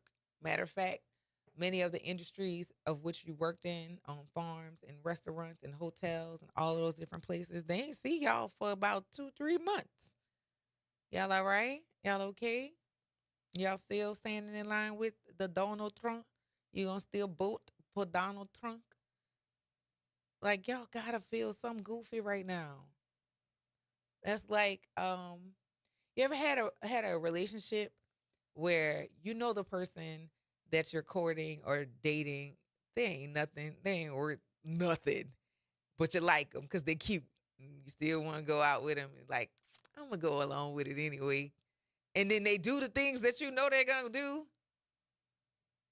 There's nothing worse than knowing that you walked into a situation with information to keep you from making poor choices and you still make the poor choice. Like Latinos with Trump, do y'all feel like that? Because y'all gotta feel played or something. Like, that is insane. And Palestinians, that man and his son say they're gonna redevelop y'all area and make it into a resort. How y'all feeling about that? And that's not the only thing. This is the latest, which is really, really disturbing. Itamar Ben-Gvir, Israel's Minister of National Security, has celebrated Israel's newest law, a death penalty applied exclusively to Palestinians. Israel's parliament approved a one-sided death penalty measure to execute Palestinians. It is one of the most extreme laws in the nation's history. Unlike Israeli citizens, Palestinians in the occupied West Bank are tried by Israeli military courts, which have a 96% conviction rate, according to Israeli rights group. Them people said, listen, we came in and took over your place after World War II. We were sent here because we needed to escape the places that we were in. This is already the Palestinians' land. And now, because you have grown so much, you're telling the Palestinians that they got to get off their own land. But then you're crying foul because then people not playing with y'all. So you just going to start offing people? This doesn't seem right. It doesn't seem the right that you say that we have to deal with you with. You know what I'm saying? Like, you can slap me in my face and I'm supposed to turn around and pray for you, not turn around and punch you dead in the mouth. We have been taught that for so long, especially blacks in religion. We've definitely been taught that a lot. Turn the other cheek. Which one and how many times? Because at this particular point, whatever my grandparents were dealing with, I shouldn't still be dealing with. Not at this point. My great-great-grandparents, the things that they were dealing with, I should not still be facing at this point. My children should not be faced with those same problems. So there was a break in the line, and somebody dropped the ball. We still in trouble. So when are we going to get in the game and get in the mix and get in the weeds so that we don't have to keep having this same conversation over and over again? When are we going to do that? I'm curious. Because it seems that we've been dealing in the same problems for far too long. Far too long. Y'all not tired? I think I'm going to have to ask that frequently. Like, are y'all not tired? Because I am. We're going to take this break, y'all. You listen to The Front Porch here on WBOK. What New Orleans is talking about all day long.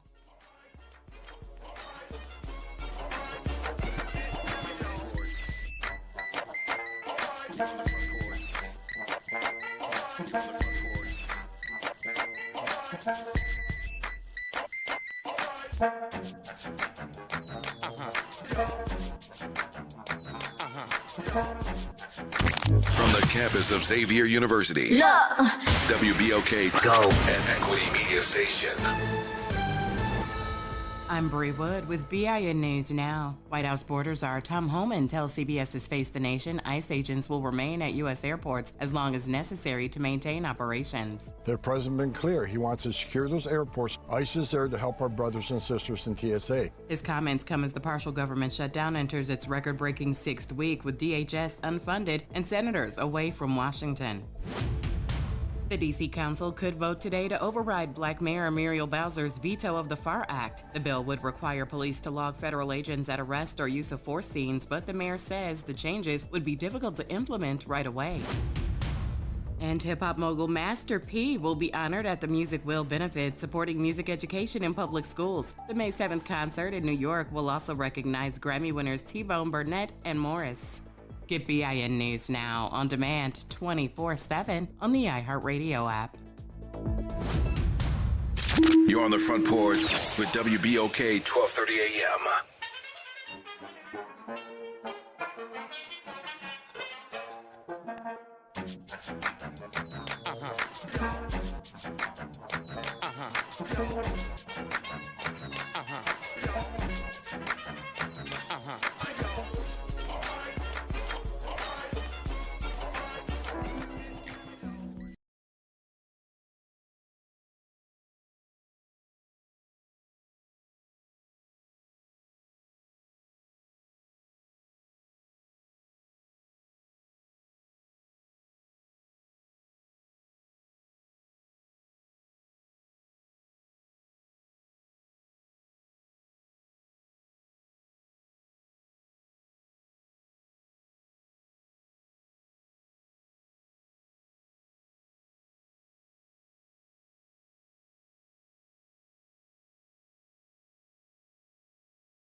I'm your host, Kimber White Dupree, and on the other side of the glass is Jared. And was that Layla Hathaway? Yeah. Who's that? Maisa? Okay. But was Layla Hathaway on it? That sounds like her voice. Not on this one, but I know Layla Hathaway. Yeah, but that sounds like her voice. I'm gonna have to look and see. But in this thing right here, that's Maisa. That's interesting. Interesting. 504-582-9422. Hello, Elwin. Hello, Kim. I'm out of physical therapy now. Very good. How are you feeling? I'm feeling fine. Good. I'm very happy for you. So what else is going on? Oh, nothing. I just gotta go home and do a little bit of exercise. I started this morning. I didn't finish it up, but I'm gonna finish it up when I get home. So what all exercise you have left to do? Just jumping. Jumping? Yeah. So how do you do that safely?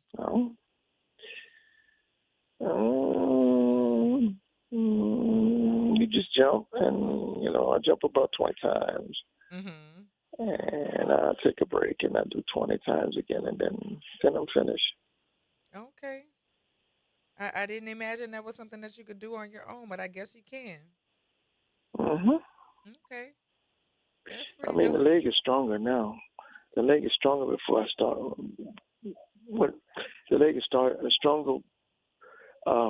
When I first started, I couldn't do anything. So now the leg then got stronger. Okay. I can do a lot of stuff now. Okay. So you still doing your push-ups too? I haven't got to them yet. Not today. Okay. But I'm gonna get to them. I'm gonna get to them. Eventually, I'll get to them. I understand. I'm just trying to build up the arms and the legs to do it. I understand. So what you eating for lunch today? I didn't eat anything for lunch, but when I get home, I'm gonna eat maybe a tuna fish sandwich or something. You made tuna fish? What you put in your tuna fish, Elwin? Eggs, That's mustard, it? mayonnaise, pickles. Mustard and mayonnaise? Yeah. Oh, okay. Well, that's different. That's different. I don't put ketchup in it, so ketchup is out. So I kind of would hope so, but okay. And sometimes I put pickle relish in there, and sometimes I cut up an onion. Sounds interesting. Sounds very interesting. It is. Okay.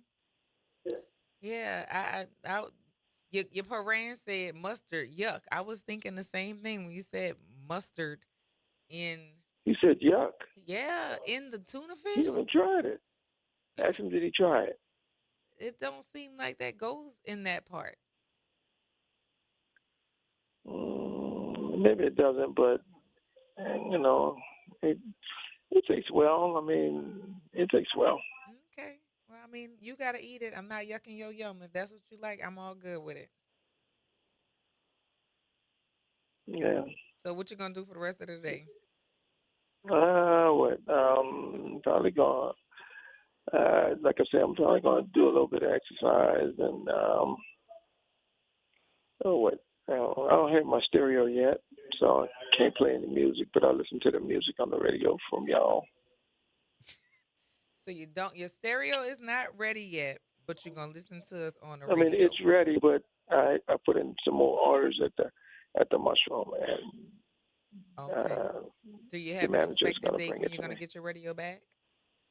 Yeah, I'm gonna get it back. Oh, I don't know. Might be this week. At the end of this week. Okay. So it's gonna be interesting.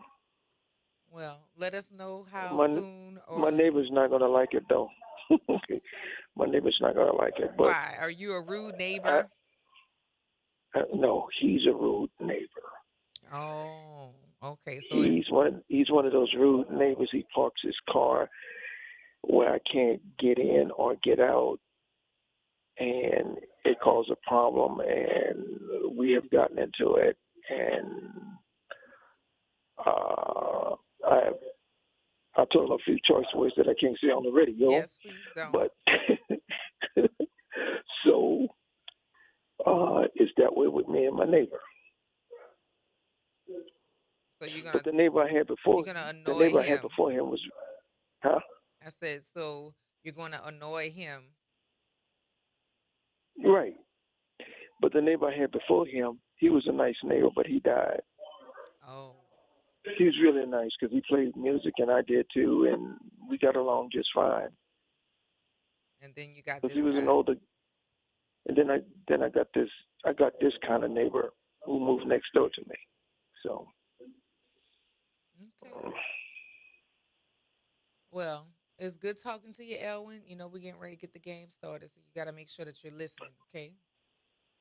What is the question? We haven't said it yet, but I will say it, and you're going to have to listen. Okay, when I get home, I will chime in on it. Okay. I look forward to you participating, okay? Okay. All Bye, right. Kim. Bye, Elwin. Talk to you later. Gotta love him. Gotta love him. And we're going to be getting started with the Trivia Tuesday in a little bit. It's up. And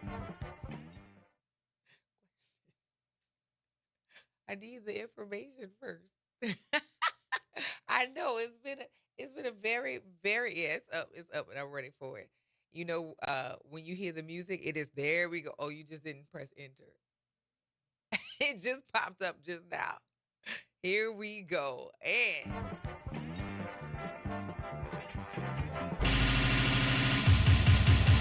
there we go. Once you hear this music, you know what time it is. It is Trivia Tuesday here on WBOK. And today we are looking for the top 10 foods at a New Orleans festival. We're looking for the top 10 foods you expect to eat at a New Orleans festival. The number here, of course, 504-582-9422. What do y'all look for when you go to a New Orleans festival? It's festival season, and I have some things that I know I look forward to. So the number here again is 504-582-9422. What do y'all eat, or what are y'all looking for to eat at festivals? Hello, Pam. Good morning again, Precious. Good morning. Okay, the top 10 things we look forward to eating at New Orleans festivals. Am I correct? Yes, ma'am. I would say I like to get the jambalaya. Jambalaya, that is the number 6 answer. All right. You're All starting us right. off I'll good. call back, baby. All righty. Talk to you soon. All right. Bye-bye. Talk to you later.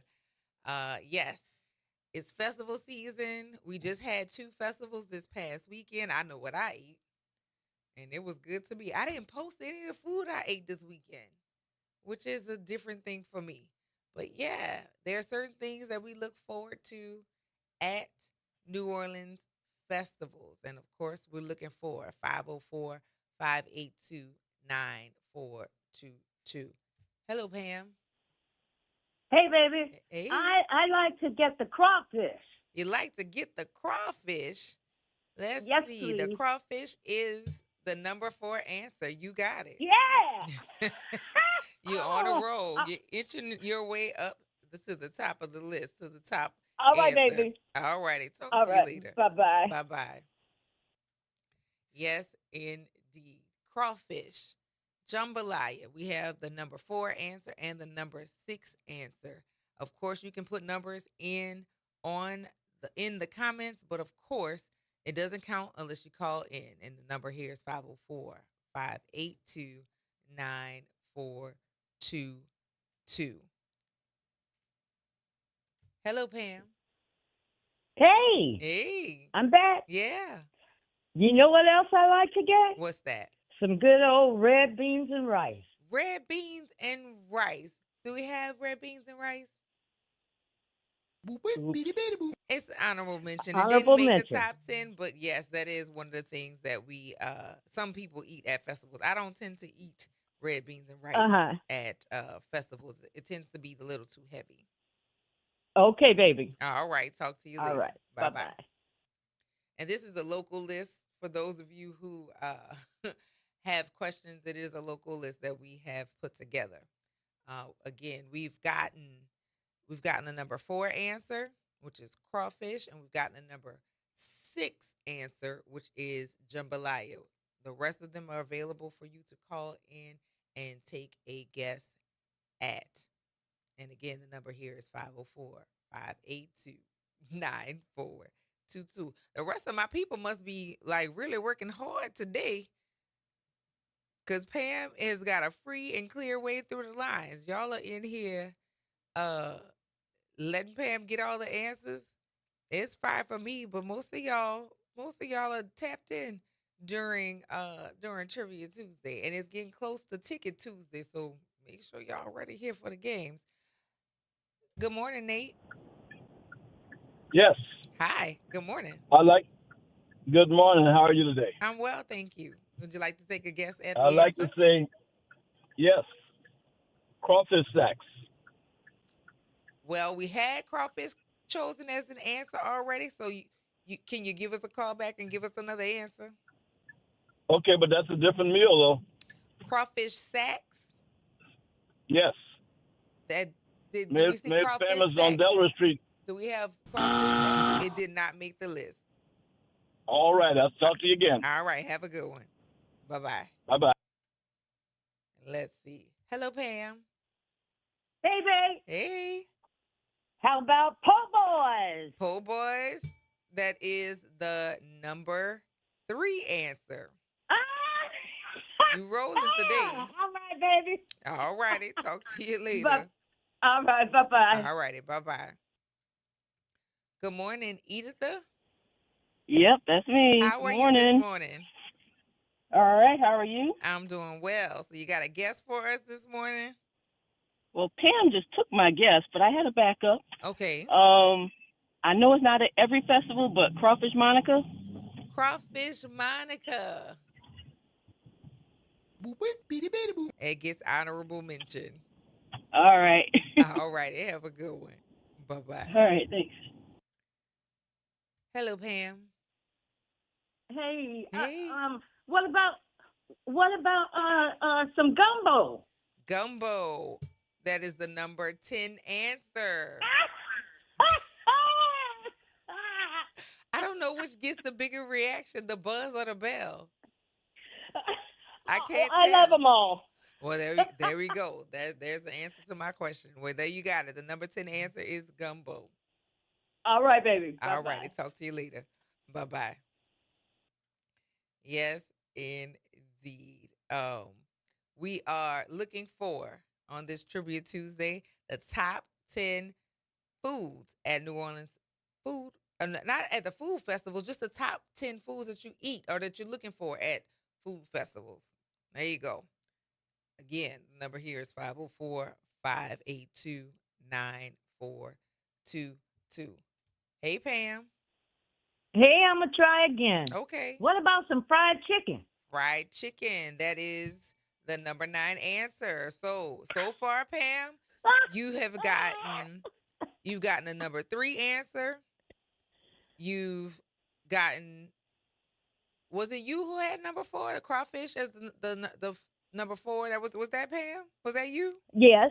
Then you also got the number 6 answer, which was jambalaya, and then you've gotten number 10 and number 9. I'm on a roll. You most certainly are. All right, baby. I'll call back. All right. Talk to you later. Bye-bye. Hello, Editha. Hey. Yes, I'm trying to make sure Pam don't get a monopoly on this. It seems like she's rolling through them. The lines are open for sure. Yeah. Yeah. Well, how about snowballs? Snowballs. Show us snowballs. Honorable mention. They Okay. made the list, just not the top 10. Okay. All righty. Thank you. Hey, Pam. Okay. What about some good old sausage, alligator sausage or something? Alligator sausage. Do we see alligator sausage? Beep, beep, boop. Honorable mention. There you go. All right, babe. All right, Bye-bye. Pam. Talk to you later. You listen to the Front Porch here on WBOK, what New Orleans is talking about all day long. We'll see y'all on the other side of this break.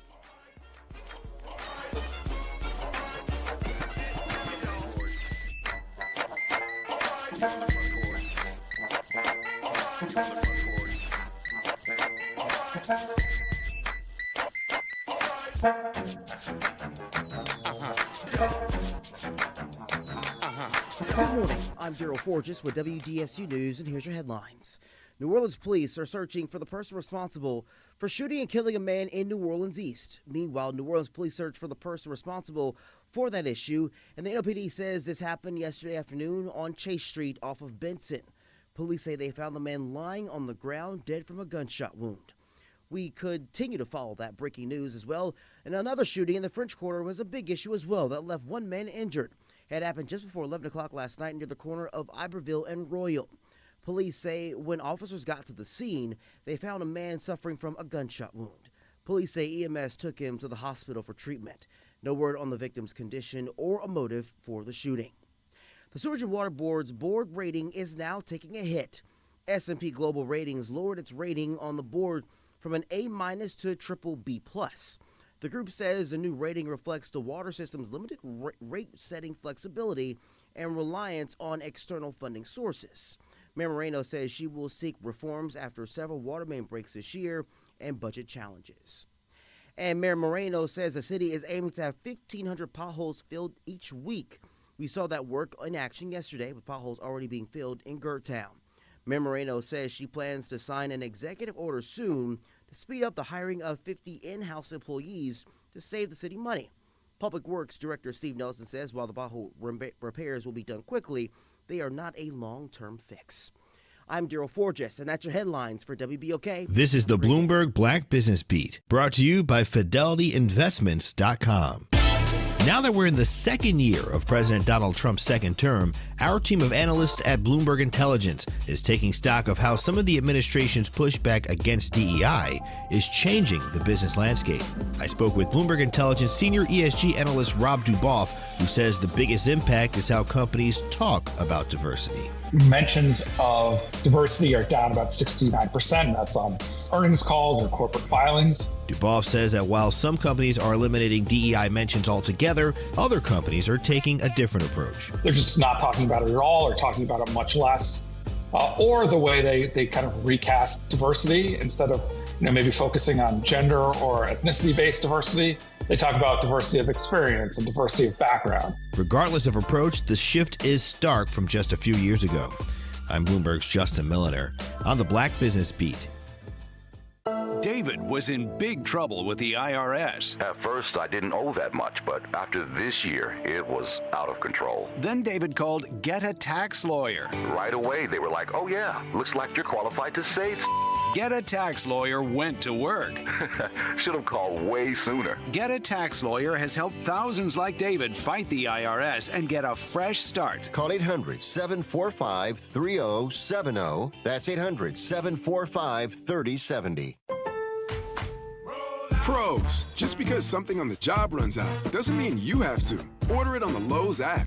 My Lowe's Pro Rewards members get free same-day delivery on eligible orders over $25. Get the fasteners, hardware, or tools you need to keep the job moving. Order by 2 p.m. and get eligible in-stock items delivered right to your job site by 8 p.m. Members get more at Lowe's. Loyalty program subject to terms and conditions. Subject to availability. Restrictions and terms at Lowe's.com/shipping terms. Subject to change. This is Monica Pierre along with Sally Ann Roberts Daybone, co-host of Your Power is On. Tune in Sunday mornings from 7 to 8 a.m. for music that feeds the spirit. Get your Sunday on. Right here on WBOK 1230 a.m. and WBOK1230.com, the station you listen to all day long.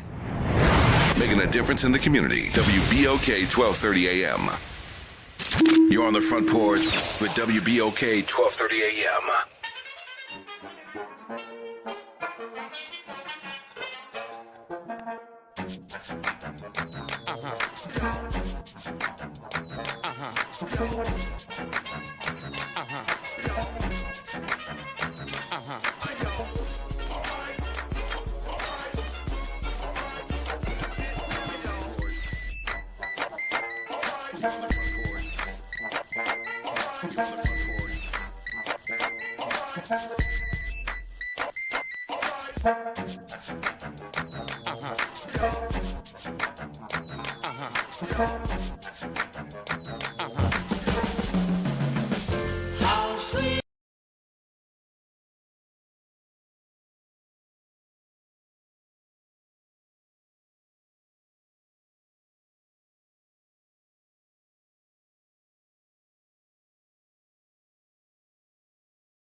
Welcome back to the Front Porch here on WBOK.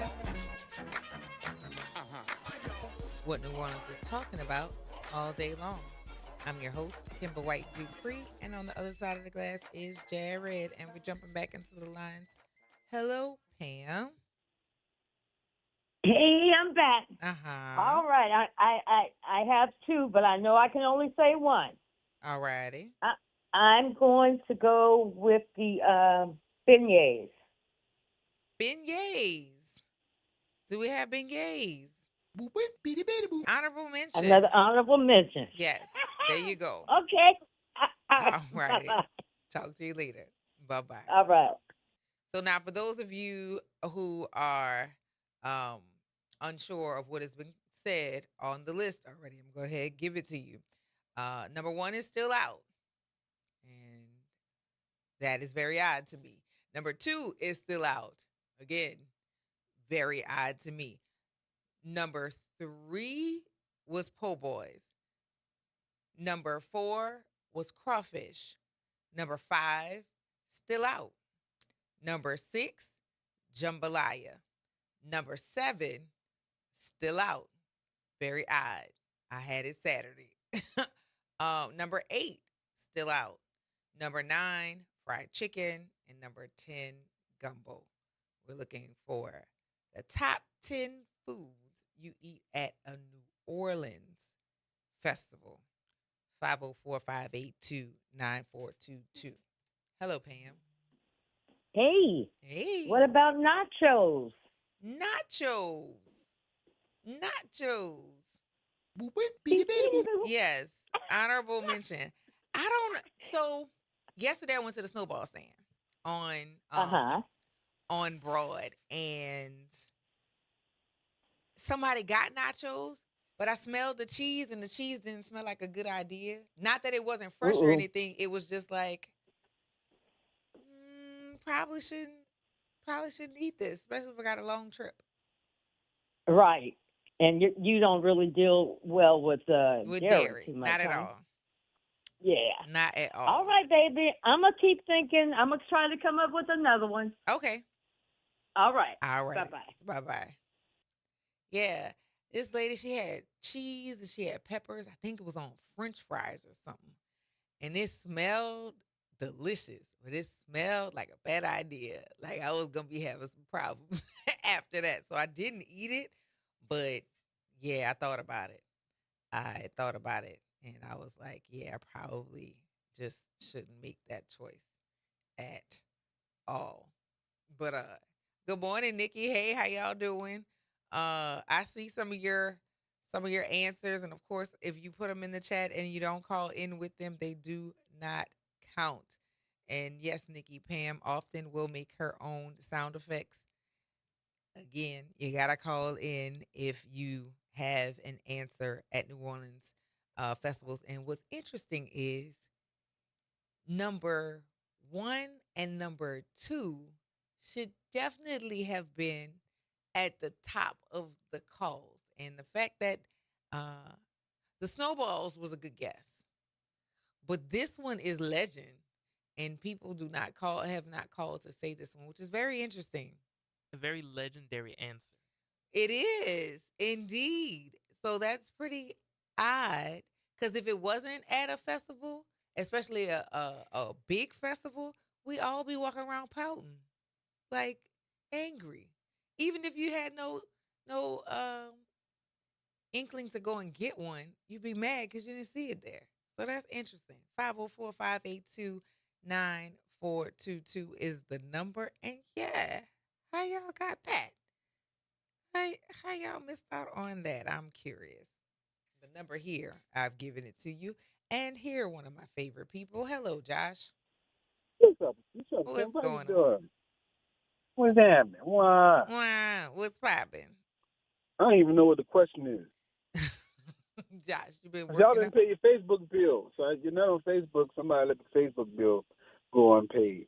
But it's on the Facebook. The Facebook is up. I'm in the comments right now. David don't want to tell me nothing then. He ain't telling me nothing. But what's the question? The question is, what are the top 10 foods at a New Orleans festival? Top 10 foods at New Orleans festival. Yes. Crawfish? You want to hit a list of what's already been said? At a New Orleans festival, right? Yes. Crawfish, right? Crawfish? Crawfish has already been called. I know you Oh, just it's tapping already in. been called. Yeah, it's already been called. Oh man.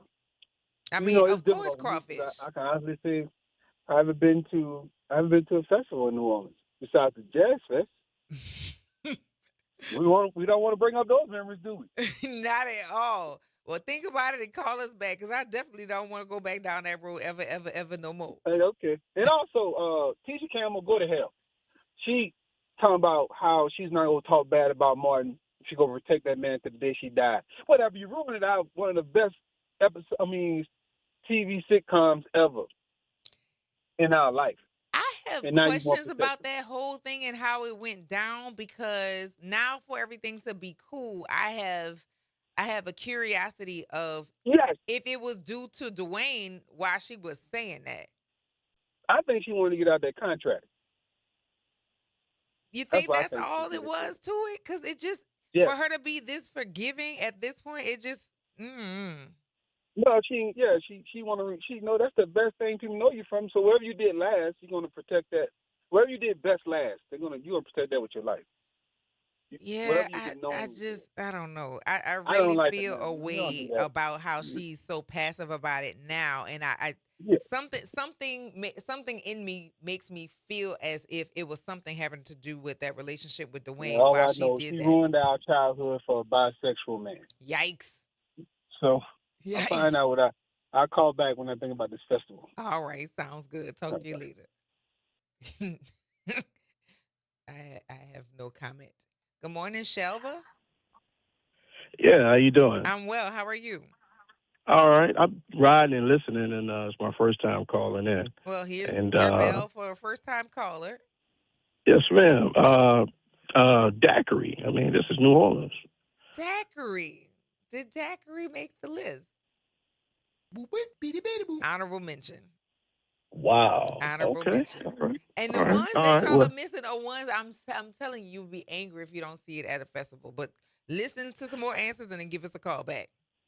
Okay. All right. Thank you. Talk to you later. Bye-bye. Hello, Pam.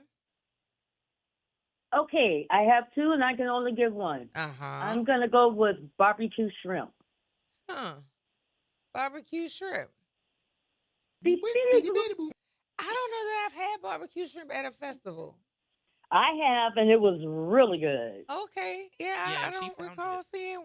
I can see I can see why, but I don't know that I've ever eaten it. I also don't like to touch the seafood with my hand if we're out at festivals, because I hate the smell. Feel you, baby. And if we can't wash them good, I'm sad. Right. Yeah. Okay, I'm gonna call back. All right, I'll look for your call. All right. All right. Bye-bye. Yeah, I am very weird about smells on my hand, right? So like your sandwich food, crawfish, bread, all of those handheld things are very easy for me. Chicken even, I'll grab with a napkin because I don't want to touch it.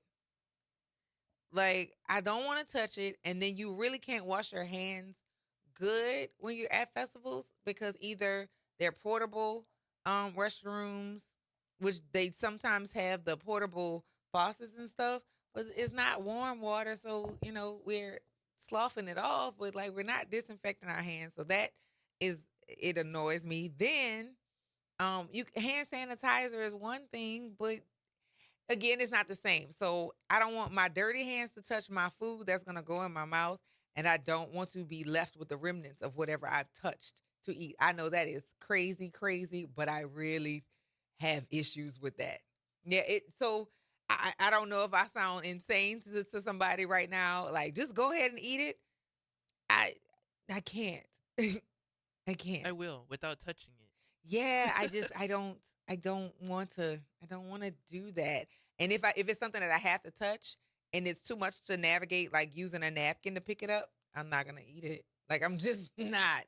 It really, really gets on my nerves. 504-582-9422. Hello, Pam. All right, this is going to be my last try because I done did the majority of them. You Everybody don't else have to got to let it come be in. your last try. On game day, you have carte blanche to call as much as you want. Yeah, but before I get that, I don't want that one. And I hope I don't get it this time. But I'm going to go with bread pudding. Bread pudding.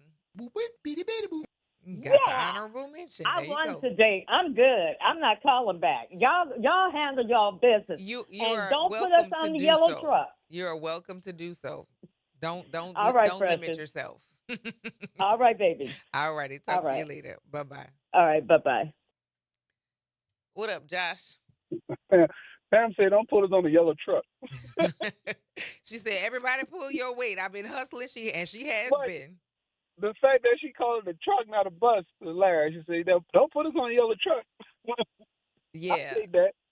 What about Loretta's Clarines? What about Clarines? Huh. You don't want to say that yet? Clarines, pecan candy. Pecan candy. Like Clarines, pecan candy. Yeah. Honorable You know what? mention. I don't even want to go to this Honorable mention. What y'all are missing out on is crazy to me. Think about it and You call said us back. food, right? Think about it and call us back. Bye. Hello, Donna. Yes, I'm a first-time caller, but I'm going to say red beans and rice. Wait. You got to hit your first bell as a first-time caller. There we go. Now, what's your answer? Red beans and rice. Red beans and rice. We've had a few guesses at that one, and red beans and rice didn't quite make the top 10 list. But yeah, it's been called a few times. Okay. All right. Thank you for calling. Hello, Mr. Coleman. Hey, good morning. How's my favorite Ron Eagle? I'm doing well, and I want to say thank you for that blue lightning. It was I still have quite a bit left, but it was very fun. Look. That's sipping liquor. You ain't kidding. Yeah, just a little bit at a time, because it'll sure burn your palate. Yes, sir. I've been waiting to hear the answers that called in already. All right, you want me to run the list for you that's been answered already? Yeah. All right, we're looking for the top 10 foods at a New Orleans festival. We've gotten the number 3 answer, which was po' boys. The number 4 answer, which was crawfish. Number 6, jambalaya. Number 9, fried chicken. And number 10, gumbo.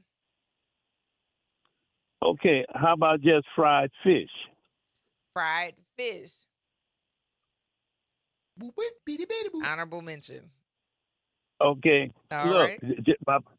my commercial, I'm calling about my prom dresses. Anybody got some prom dresses for young ladies, give me a call, 504-669-4796. I'll come and pick them up. There we go. And, I'll call the station and, you take care of that for me. I will appreciate send them that. to you. Look. Let me just say this. Yes. Your counterpart had his birthday party the other day, Saturday. That's not my counterpart. All right. Well, I'll just say, it was off the chain.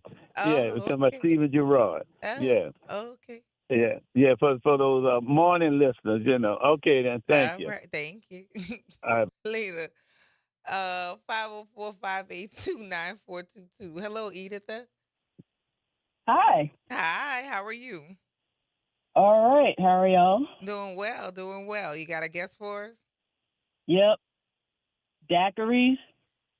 Daiquiris. We've had daiquiris called. Oh. Yes, not quite it. Not quite it. But we have a few more minutes in this segment and another 15 on the other side of the break, okay? All right. All right. Talk to you later. Bye-bye.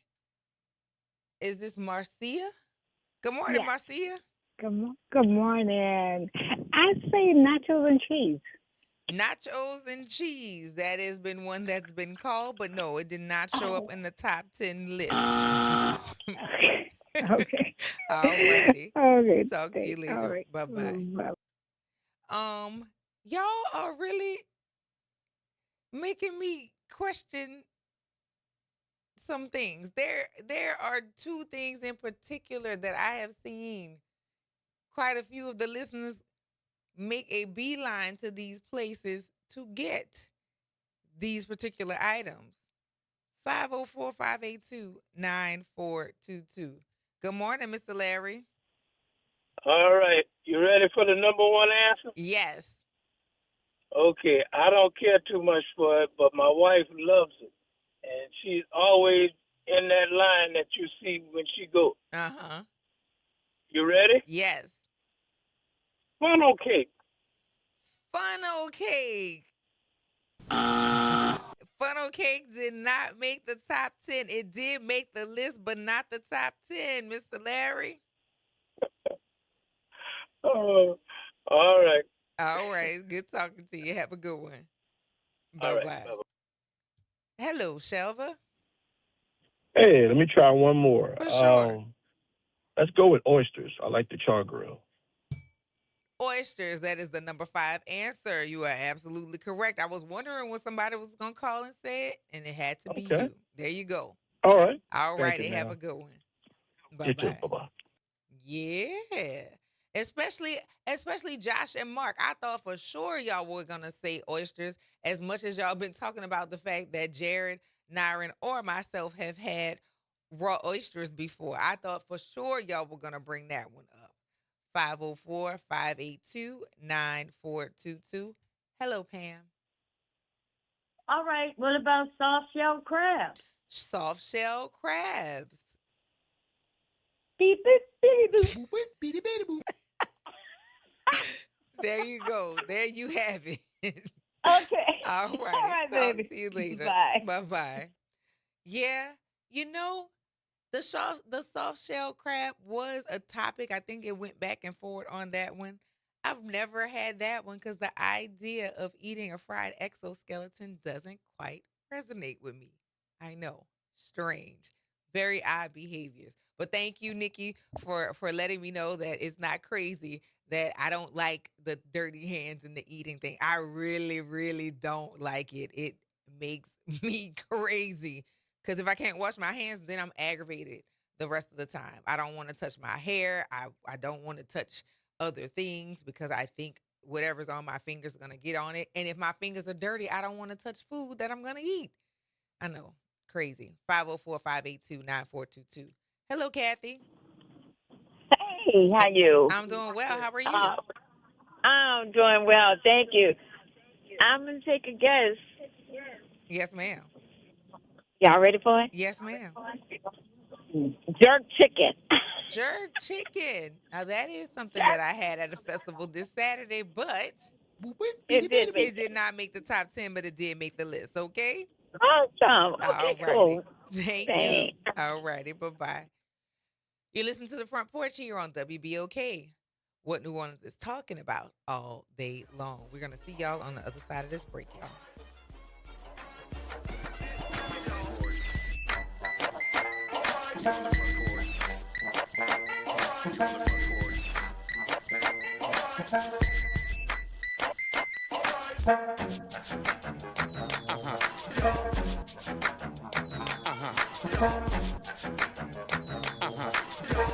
This is your news update for WBOK from WDSU. For all your news and weather, watch WDSU News, New Orleans' leader in live, local, late-breaking news. Today at noon and 4 p.m.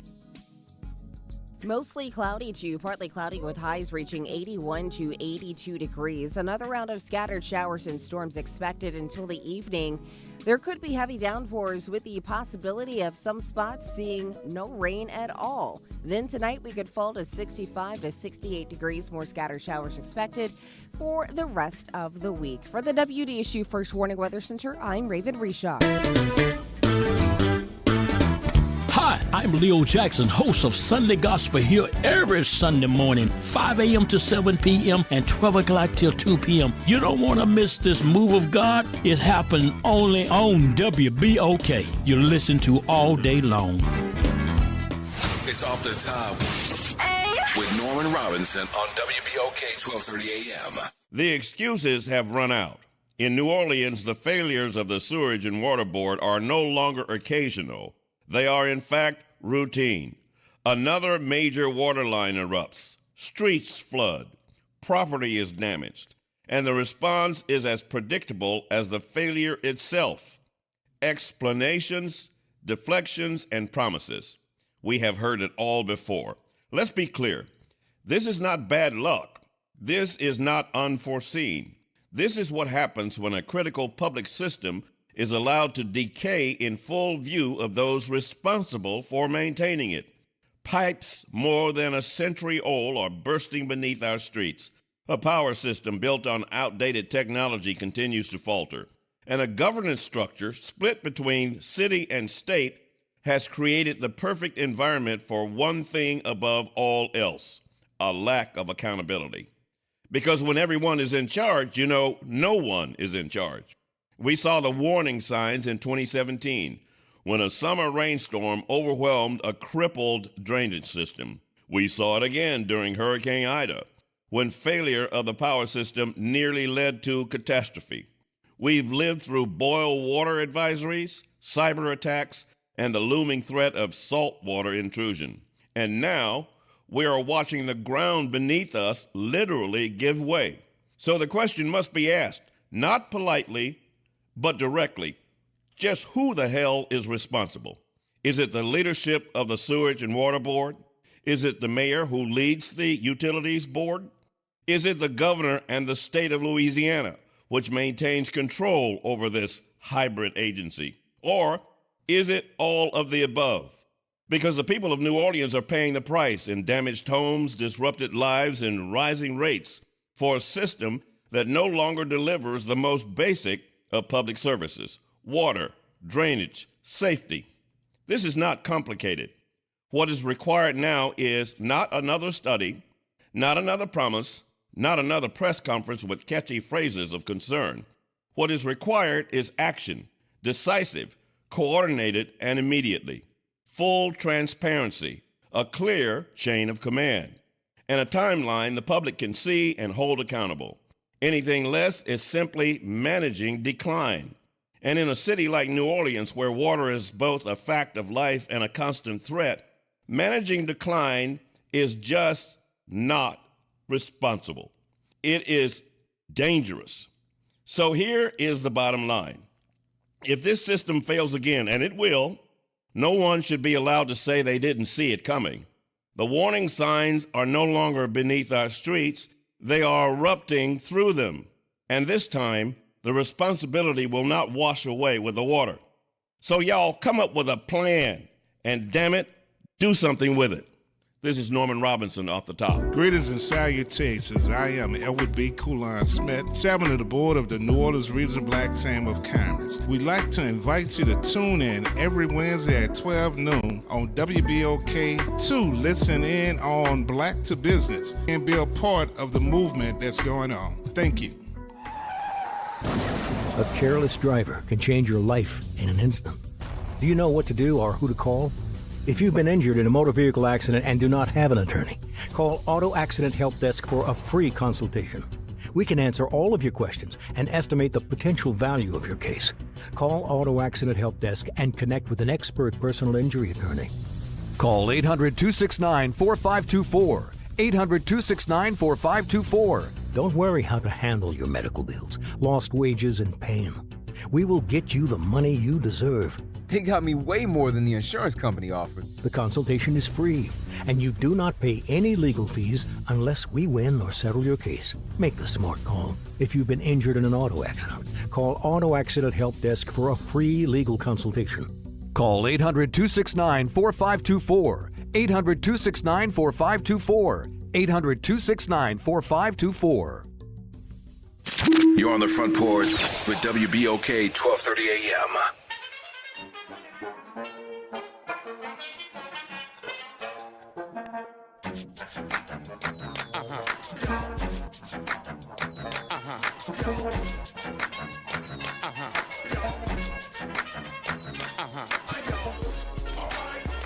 Welcome back to the Front Porch here on WBOK. What New Orleans is talking about all day long. I'm your host, Kimber White Dupree, and on the other side of the glass is Jared. We're going to go straight to the talk lines and see if we got some more answers about this list. We're looking for the top 10 foods that you look for at a New Orleans festival. Hello, Pam. All right. I know I said I was going to stop, and but I changed you my didn't mind. You said that. I don't know if it's been called yet, but what about char-grilled oysters? Yes, char-grilled oysters has been called in. So doggone. That's all right. That's okay. That's okay. right. That little buzzer didn't hurt. I felt it. I love it. All right, baby. All right. Bye-bye. Talk to you later. Hello, Editha. Hello. Oh, hey. Hi. I got another guess. Okay. What about cold Abita beer? Abita beer. Abita beer. I haven't seen anybody go to a festival for those, but you know, I love the Abita root beer. When I say that's a good drink, that's delicious. You gotta try it. It's delicious. All right. All righty. Thank you for calling. 504-582-9422. Hello, Miguel. I got a top 10 food for the list. You got a answer for the list? What you got? How about chitlin loaf? What? What? Chitlin loaf. I have never, ever, ever in my life heard of that at a festival. And say it one more time. Chitlin loaf. Chitlin loaf. Chitlin loaf. That did not make the top 10. Thank you for calling. That's good. Goodbye. Thank you. Bye. 504-582-9422. Hello, Pam. Just give me some French fries. French fries at a New Orleans festival. All righty then. Talk to you later. Hello, Elwin. You said the top 10 fruits? The top 10 foods at a New Orleans festival. How about chicken? Well, chicken has already been called, but it was on the list. It was number 10. Well, can I take another guess? You can call us back and take that guess. Okay. All right. Bye-bye. All right. Good morning, Sabrina. How are you today? Hello. I don't know if it's been called, but I have funnel cakes as my choice. Funnel cake has been called, and it didn't quite make the list, but thank you for calling. Okay. All right. Have a good one. Hey, Pam. Burgers. Burgers. Didn't make the top 10. All right. Bye, All righty. baby. Talk to you later. So, not just a fair or a festival, things that we look for at New Orleans festivals. And some of the answers that y'all are giving, they're typical of festival foods for sure, or fair foods. But what do we expect to see at festivals? 504-582-9422. Hello, Elwin. Hello. How about let's see. I'll say orange. What? No, wait. Let me take that back. You said fruit, right? I mean foods, right? Foods, yes. Foods. Okay.